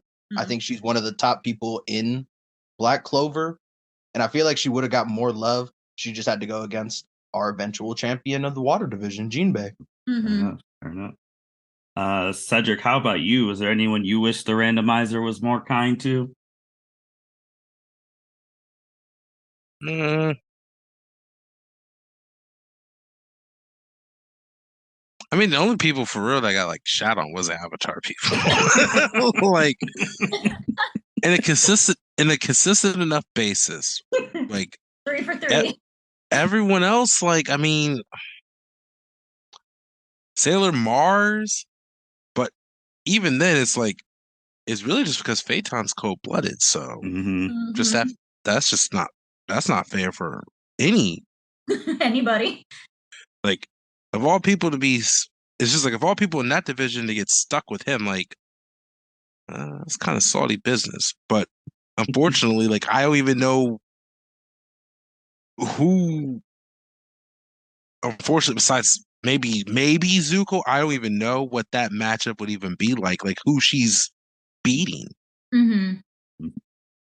Agreed. So Agreed. it's like it's hard for me to be like, yeah, the randomizer.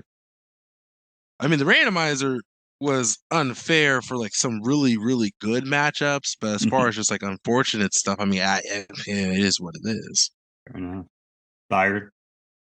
I probably Avatar because like they did get unfair matchups. Fair enough. Fair enough. I do wish we could have had a Phaeton versus Rengoku matchup. Yeah. I was looking at that. I was like, I wonder how we would have went with those two going at it. I don't know. Like the teams that if they would have matched up, if it would have been differently. Like I feel like that one would have been a really, really good one. Or Killua versus Zenitsu. Like just seeing like the different matchups, the different combinations. But hey, the randomizer picked who the randomizer picked. Mm-hmm.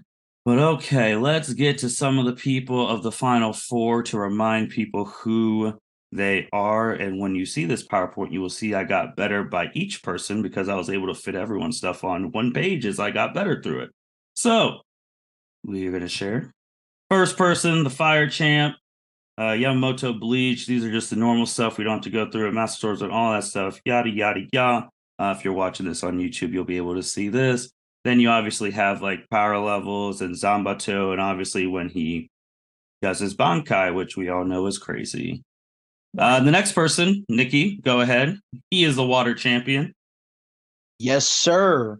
Fighting in the blue corner, we have Jinbei. Mhm. Some of y'all may refer to him as Boss Jinbei. Mhm. If you're a pirate under him, that's what you refer to him to. Or you might know him as the first son of the sea. Mhm. He stands at 9 feet, 10 inches. He is a whale shark fish man, basically, to say the least. Hence why he's ginormous. Spoilers, people. If you haven't read the manga, skip this part for like a minute. He's got a 1.1 billion berry bounty, which is one of less than 20 people. I think off the top of my head, there's like 18 at max. So put some respect on him. And then one of the greatest quotes ever said, as he is standing face to face with Big Mom, the toughest woman in One Piece by far, one of the four Yonko, or Emperors of the Sea, as they're known in English. He looked her in her face as she's activating her power. Didn't work on him. And he's had the balls to say, I'm a man who wants to be part of the future Pirate King's crew. I can't be intimidated by a mere Yonko. That's some G shit. And the first time we hear Jinbei basically say Luffy's gonna become gonna become the Pirate King. Mm-hmm.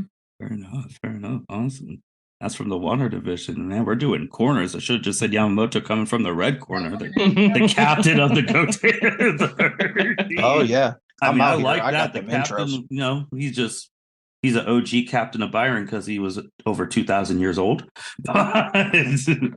But awesome. So then you got the yellow corner. You got the lightning region champ, Lactus from Fairy Tale. Cedric, do you want to say anything quick about the lightning man? Oh, it's Lactus Dreyer. God, grandson of the Guildmaster of Fairy Tale. Some Dragon Slayer magic, Dragon Slayer magic. One of the few only people to master fairy law. Honestly, super fast, super strong. Knows how to take an ass whooping and keep on pushing. Fair enough. Fair enough. I love it. I love it. All right. You got Niki. Go ahead, man. Would this be the green or the brown corner for the Earth? This will be brown corner. I like to stick with the colors of their powers. Fair enough. Okay.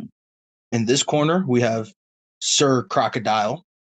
He stands at 8 feet 3 inches.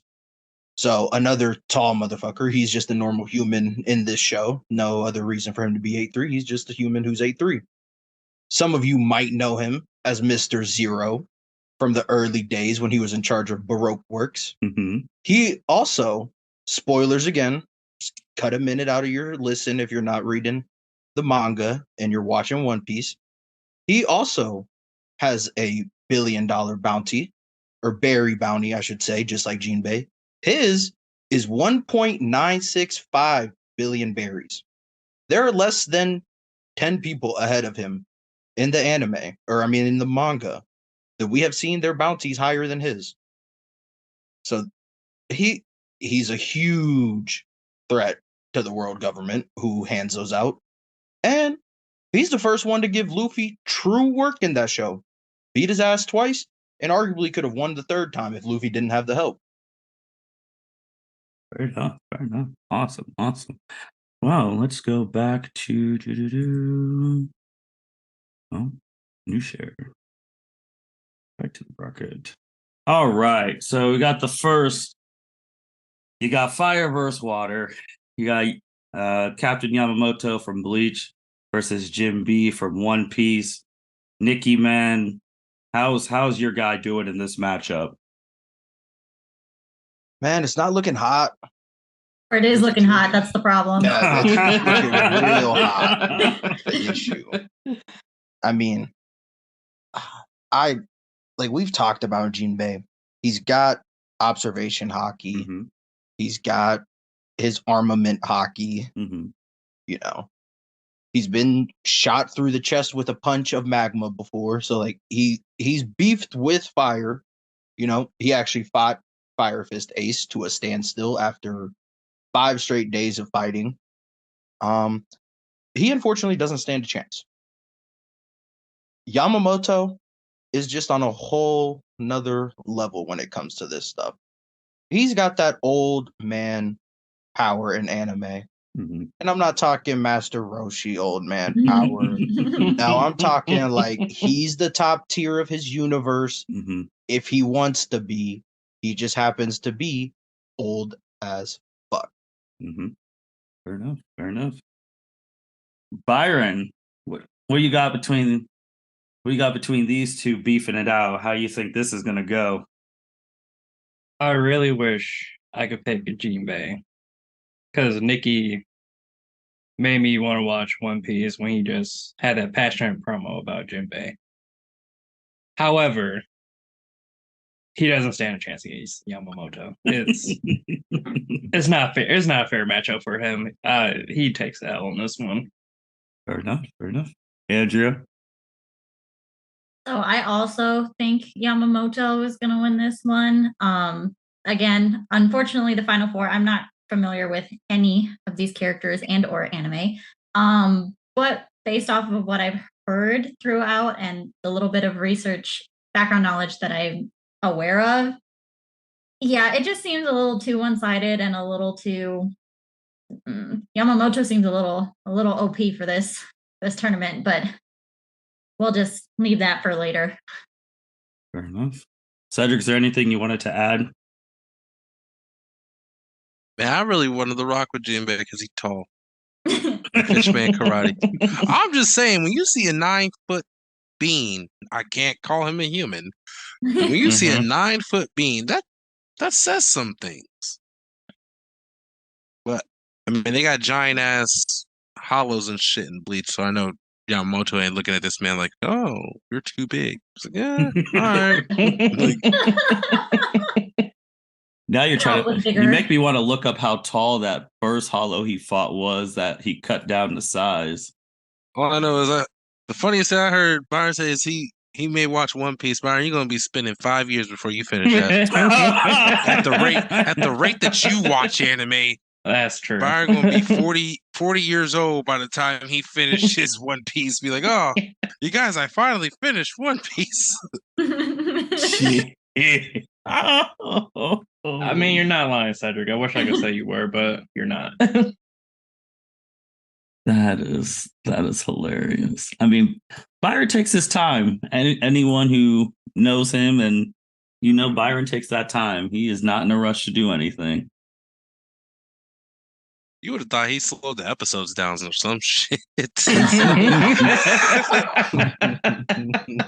Oh, we came for the I just have too much, stay for the too roast much of shit Byron, I'm I guess. interested in. Damn. That's the problem. Man, Byron, there'd be times I'd be asking, what shows you watching? You even be hesitating for a second. Like half the time I'd be like, well, what are you watching? Like, Yeah, if I'm not watching like YouTube or anime, I'm playing video games. what So are you watching on YouTube? Never mind, that's a different conversation. Oh. So the hollow that Yamamoto killed just for height reference, who he killed in one slash, was 9. No, he was 7'9", can grow to 15'1", and he was 9.5 tons. Wow. And he cut that with one slash. Yeah, but he don't know Fishman karate. He does not. He does not. But I don't know. I don't think there's a path to victory for Jinbe. I really don't.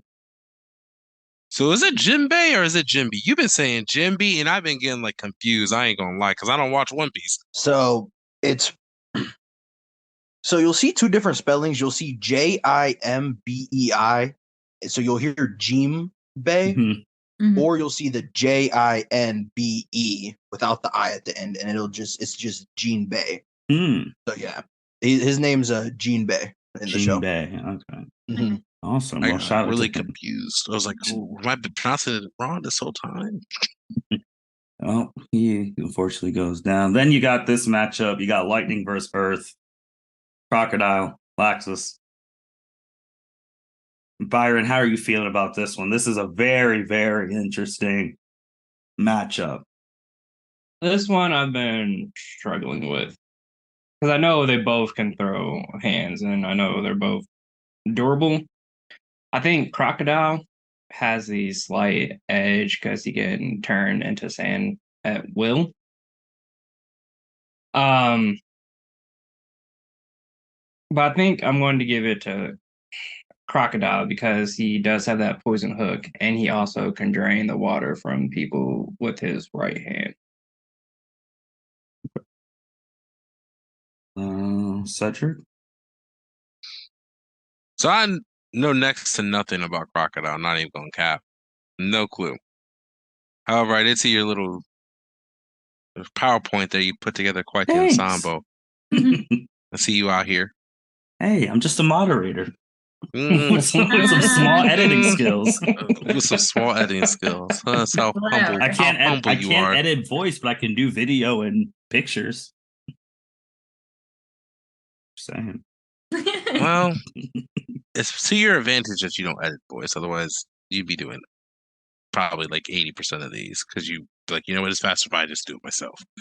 But also, he'd wake up, at 3 a.m. and be like, you know what? Time to edit some videos or some podcasts. nah, he'd be on his phone just laying there. Courtney, are you awake? That's true. Oh, now you are. That's true. I want. There was one time where I thought about like, man, I'm coming up here like 11:30, 12, and I just want to do like a wrestling entrance.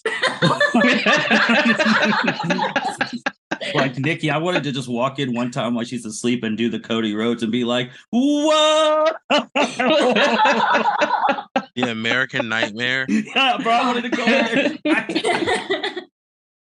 there. Oh man, but Cedric is right. I would be.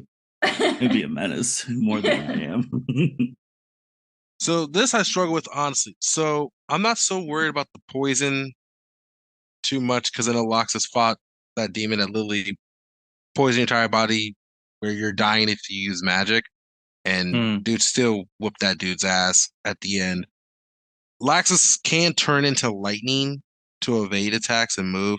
My just thing is the whole dehydration thing. I'm not quite sure how that honestly works. If it's like I just think of you as being dry, or I have to like hit you with sand or whatnot. I honestly don't understand that.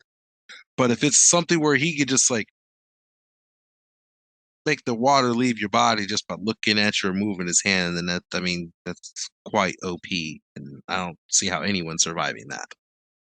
Niki, any clarification on the moisture? Yes. So, if I recall correctly, he has to touch you. Mm-hmm. Like he's got to be Mm. holding you to dehydrate your body. Because when he dehydrates Luffy, he's basically choking him with one hand, dehydrating him. Got it. So yeah, I'm gonna fact check that, but if I recall correctly, he has to physically touch you. So I mean, it's very doable. Okay. It looks like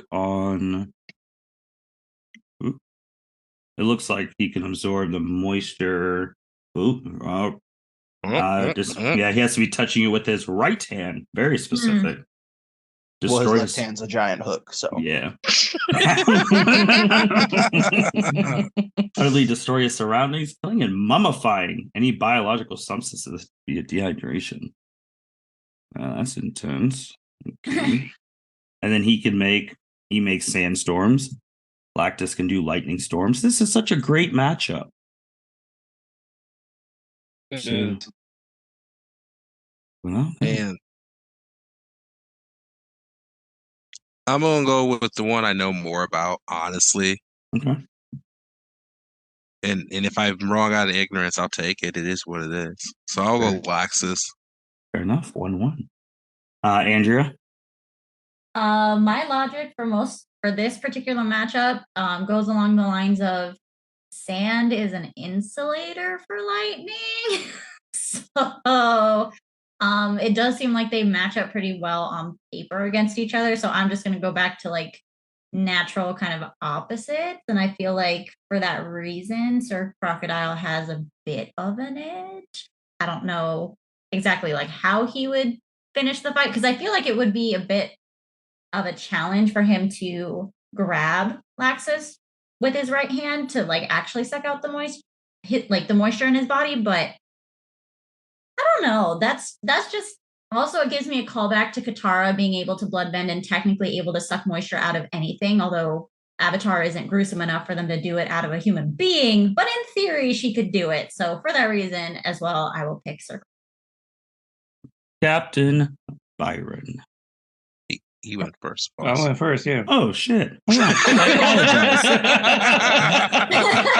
Sorry about I mean, that. I'll give my answer again if you want me. No, and I literally have it on the other Byron computer. is supposed to twice. I literally have it on the other I was like, screen. That's The embarrassing. guy he went first. You like to start with him sometimes, so you did it this time. That is Right. embarrassing because I didn't have because that Andrea went, Cedric went, Byron. So it's Niki. Okay.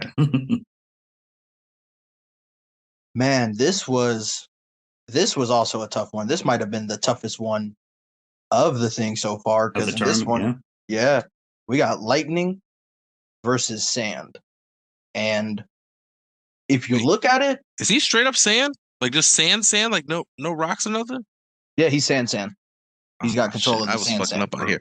Oh well, too late for that. I was shocked to see him in here because he was just strictly sand. Right, Hey, listen, Google betrayed me. That's all I know. Hey, sand's a part of Earth. It's all good. It's all Mhm. good. But there was Also other sand people Sandbender, from so, like, different. There's also sand people from different animes. I was like, yeah, no, you're not Earth, so I'm gonna pass on you because I can make it on sand thing. That's why I'm like, shit. But it is what it is. You live and you learn. Mhm. Facts.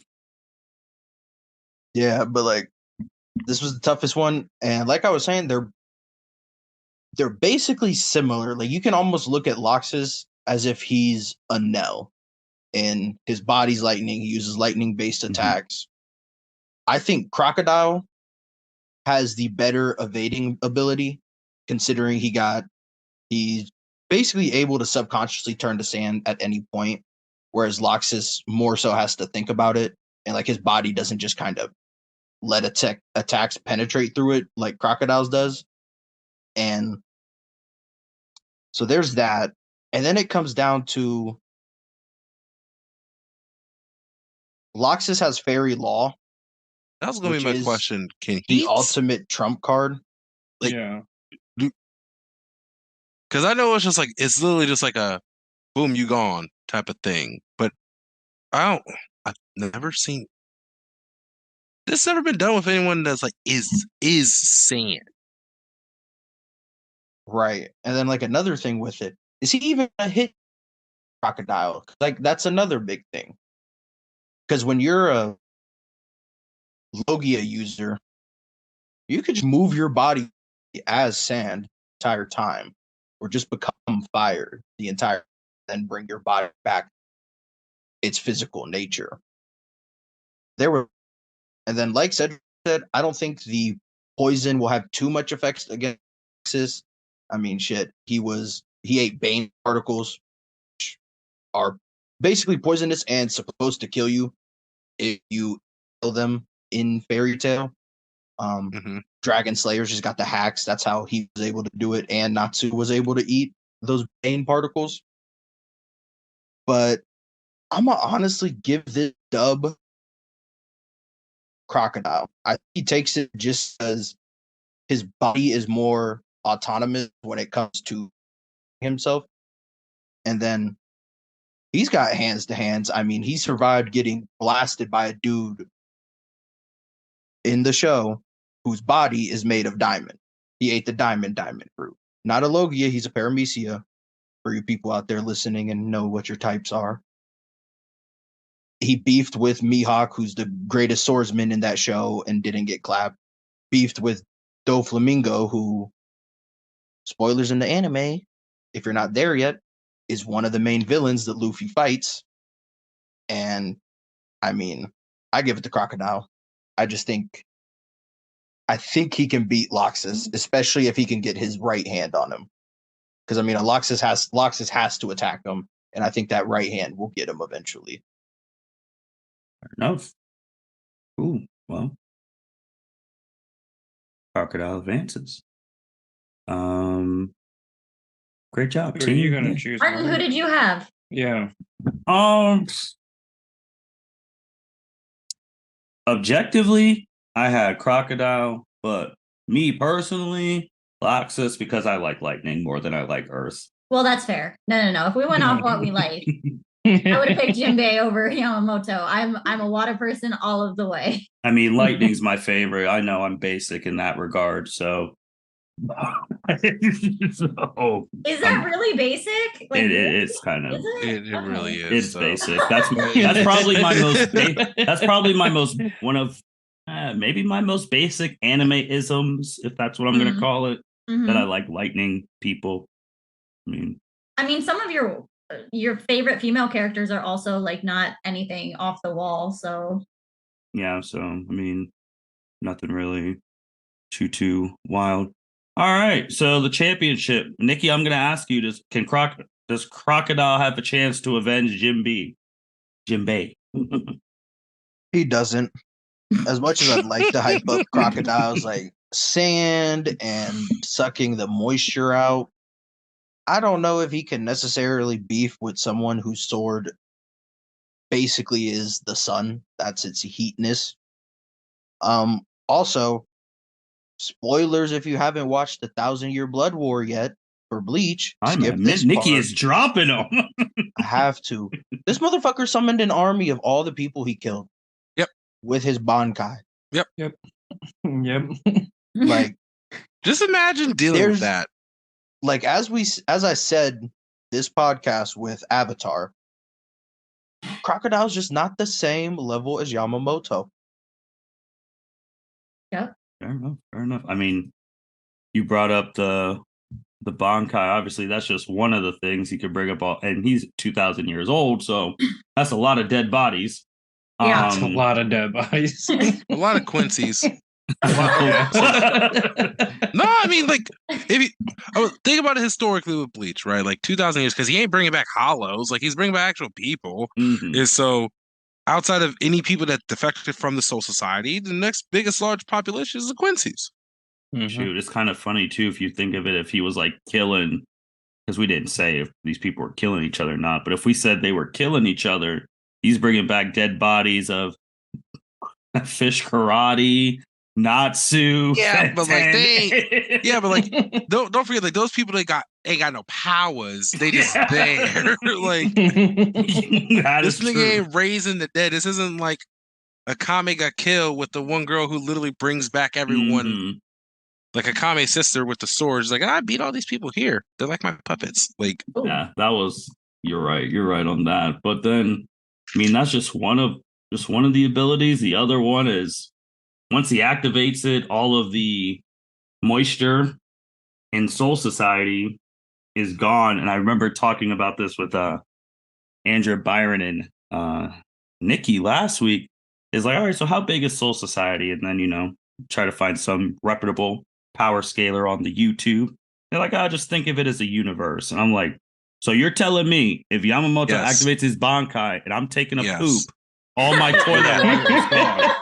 bro, not just your Yes. toilet water. Your whole life. I was saying, not just the toilet water, all the moisture from your ass. All of So it's that gone. is like hot brick shit coming out of Can your you body. imagine that? Like you're just doing whatever. I Some bet you- listen. person- I can't imagine it, but I bet you can. Oh, absolutely. Bro, because I know those people were fighting for their lives, but there had to be some person just like hiding, and then they're like, "Dang, why can't I breathe?" Just because.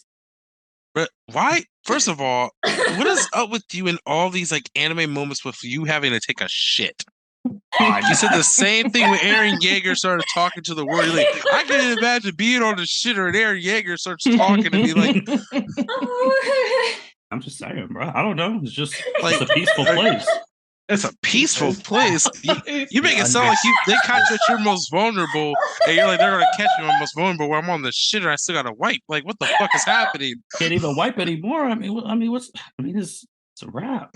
Things are gone. It'll be hot. Mark gonna be taking boy. a shit going to wipe here. I'm just saying, man. Like shit's hot. Shit's hot out there, and you can't activate any like water or ice bankais when his shit's on. Oh, I thought you meant like, I was No, like, what you no. gonna activate under the toilet, bro? Like, what you talking about? Nah. And then then when he does like the fire stuff, engulfs his body in heat, which reaches temperatures up to 15 million degrees. That's That's nice. too hot. Byron, would you Yeah, I touch him don't for think $10? Crocodile could touch him. Would I touch him for $10? Dollars. No. Like, what Byron gonna do with that $10? Right, I'm gonna be dead first. Byron, you just go catch a blaze. Right. Oh, All man. Byron's arm hair gonna be gone. I mean, yeah. I mean, it'd be a. How about 20? No. Wow. You just go hear like like real quick sound. That's just all your hair burning up. Right. Anyone have anything they want to add to this matchup? Like Niki, Andrea, Cedric, what are you guys thinking? I mean, Yamamoto's OP. Yeah. It is what it is. Yeah. That's the thing. I almost didn't put him in this because he's OP, Mhm. but I was like, Fuck it. not even like that. It's like I if I was to fill it with someone else, it would not be as interesting, especially at the time that I thought about this. 1,000-Year Blood War had either just finished the first core, so I'm like, I know that's a character that people out of all of these, if you just started picking up something again, I know for a fact people binged that shit when it was on Hulu.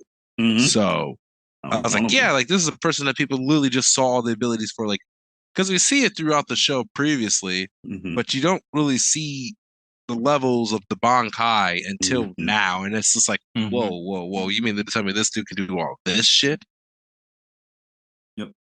Agreed. I agreed. I mean, I don't think there's really much to say. Now, on the chance that he just randomly went on vacation and gave his spot to like Natsu, how would you feel about a Natsu versus Crocodile matchup? Ooh, Mm. That's a good one. Natsu's also ignorant enough. He might try to inhale Crocodile when he turns to sand. and nah, see he's not wild gonna sand. he's not gonna try to eat sand. Bro, Like, you he's never know ignorant- with him. bro, He he's ate lightning, ignorant. dog. Yeah, but like he ain't liking into being able to use that shit. So like knowing Natsu, that was plot armor Natsu shit. Like knowing Natsu, if that was the case, he'd fucking end up doing some sand dragon fire shit. Like it somehow making it work Exactly. for him. But I Right. don't like off rip. He ain't just gonna be like, "Oh, you some sand." Like, ew, me like, just- let me inhale it. Like, That's crazy. my thing is like Natsu's. So Natsu lets off a temperature as well. Like, because again, I remember when he came back after the hiatus, this nigga like melted the stones and shit in the arena when he was like challenging everyone at the Wizard Games. That's just by his mere presence. Like that nigga isn't like releasing any power. But my thing is like Natsu's not smart. That's No. that literally is my biggest thing. Natsu's not smart. Like, and Crocodile is. That's the reason why I was with Laxus. I was like, at least Laxus is smart. Like he's not a fucking idiot. Mhm. Like, there's no telling what Natsu would try to do physically. Like he may try to like fist fight and do all his normal like tandem stuff of just like basic level Dragon Slayer moves, and then that would just be too late for him before he even heats all the way up. Or like his phrase, "I'm getting fired up," but before he gets all the way to like the point of like, okay, I need to like this is do or die. I need to go max out right now. Like, I know. I think that'd be a really cool matchup. Mhm. I'm just thinking of other stuff because I mean, it'd be cool. It'd be cool, but it's looking like the Captain Yamamoto is the winner of the first ever L7C Anime Element March Madness Tournament. Wish we had sound effects because I can do one shining moment right now, but we do not. That was it, man. And we have reached the end. It's been a great ride on this tournament once again. Thank you, Cedric, for coming up with this idea at the end of 2022 and implementing it in 23. This has been a fantastic series. yeah, it's been fun. It's been a good time. Now, I don't know what I'm going to do with the rest of my life. Well, I know what I'm going to do. I'm just going to watch anime. But yeah, this has been fun. We'll go into some other comments. Byron, Andrea, Niki, in that order. It has been fun. I can't wait to do this again next year with new anime characters if we choose to do it next year. But this was fun. Can't wait for our next anime podcast. Andrea. Byron kind of stole most of what I was going to say, so props to you, Byron. I'm very interested to see what we come up with or what Cedric comes up with next year because this was an awesome idea. And I think I'm gonna have to watch some new anime because I don't know anything about Fairy Tail, Bleach, One Piece, Black Clover. Like I don't know anything. So if we do this again next year with even more obscure characters, I might have to sit it out because like I have no idea what's going on half the time. So, but it was fun. It was fun. We look forward to maybe some ideas from the audience. If y'all have anything we might want to consider, definitely let us know. Niki. Except for Patrick. Bye, Patrick. Well, he would probably say why he would say something ignorant why Zuko could one shot Yamamoto, and then you lose all credibility. Would he really go that far though? He wouldn't go that far. Niki's laughing. Look at him laugh. He tried to make the case that Zuko could beat Rengoku. See, like, and because of his passion for Avatar, I could see why he would do that. That's Oh a no, little bit more Andrew, realistic. he soloed your ass out. He said you weren't fighting hard enough for the Avatar people. And that's He did fine, say- but I he also did have say a that. concept of what the fuck else is going on in these other verses. So back the fuck up, Patrick. Don't get me Again. started. Back to my comment, everyone except Patrick. Fair enough. Niki. Yeah, Patrick, keep your mouth shut when you don't know what you're talking about. I said what Andrea wanted to say, but I said it in my way so you truly understand what she meant. But back to the fans, as always, leave your comments, your thoughts, except for you, Patty Boy. Also, let us know what you think about Natsu versus Crocodile or Natsu versus Jinbei. Is Natsu beating Jinbei? Let us know in the comments, man. Those are good ones.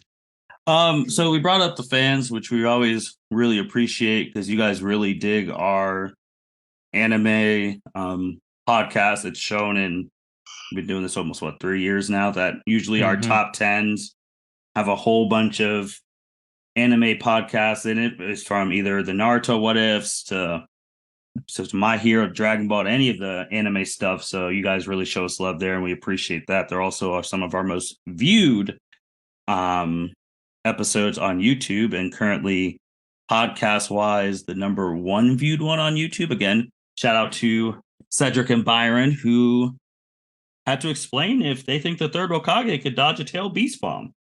Oh. So that was still the I most tell you, you listened- can dodge responsibility. What? Oh my god. Cedric. I'm sorry, I've been seeing a lot of like random things on Instagram, and they just remind me that this dude truly was not shit. Right. No, he right. wasn't. But to go back to the fans, I think who again only met him for the first time ever, but gave a great idea on Mitch's podcast, JJ. His fan request, as he has been listening to every episode, catching back up ever since he got put onto the podcast. His fan request would be to get all the anime people who on this podcast, so us five, Justin, and Mitch, Mhm. and he would want us to do, as I talked about a little bit, an anime draft in spirit of like An Draft. anime draft? Anime Mhm. draft. so. Like- Go ahead, Cedric. No. You go ahead because that I have questions that you Okay, may already so what? answer. Yeah, so what he would want, which we'd have to figure out, snake draft like fantasy Mhm. football, stuff like that, 8 to 10 rounds maybe, but it's not. So you would draft a protagonist, like anyone in anime. Who's a protagonist? Who would you want to be the protagonist of your show? Like Mhm. your show. It's like not build about an anime. who's. It's an NFL draft or an anime draft for a build your own anime. Yeah, it's not about you making like. It's not about our show fighting your like another person's show. Mhm. It's just about like. So like, let's just say I don't want to give someone. Let's just say if I want to draft a protagonist, I pick Ty from Digimon, right? So Mhm. if I pick Ty, you can't. No one else can pick Ty in any other capacity. Gotcha. Yeah, so like stuff like that. And like I was like working like normal anime stuff. So you have a protagonist, you have a rival, you have the love interest. I think we decided on 2 villains. So you get like a first half villain and the season end Mhm. villain. Mhm. And then you get like parents. Unfortunately, one of them has to be dead to teach them life values. And then like you get a teacher and you get a best friend, like stuff like that. And that's going to be like in the month of May because we just went 5 straight weeks. So we're going to take a break the rest of April on anime. So That's easy. Yeah, so like simple. And then, yeah, so I know we talked about it a little bit last time, and Andrea and Niki and Byron were just like, oh, who do I want to draft first? Do I want to draft my villain because I don't want someone else to take my villain? But this is one of those things like the more anime the more options you got. Mm-hmm. So I like it. yeah, so just nice, simple thing if you wanted to make your show, who and all those things. But that's really it, and that'll be the Good month luck. of May. I'll say good luck in just in a minute. We're gonna be doing this at like 11 o'clock. Yeah, so well, he's editing this, so hopefully he now gets the. No, I'm Advanced time. dead ass though. Like their schedules suck. Yeah, Like well, May AAU's in swing, so Justin's gonna be working. God only knows what Mitch does. Like it's just gonna be God. Oh damn. well, if with that being said, if they don't work, maybe we bring those fans back. Maybe we bring Milan and JJ, and maybe we find some other fans who are in anime. We could do a whole big live thing. I already have the snake draft thing. I just need to make the chart with like team whatever, but that's easy shit. So, Mhm. but that's what we're doing in May. All the other anime stuff, we're gonna take a little break. Do have to shout this out because depending on how fast he works, by the time you listen to this, remember this Sunday, Demon Slayer season 3 starts on Crunchyroll. We all watch Demon Slayer on the anime people besides Mitch watch Demon Slayer on the L7C. So we'll be locked in. So make sure you tune into that. Season 3 begins officially. And with that being said, this is the L7C podcast. Thank you for listening to the anime element. March Madness Final Four.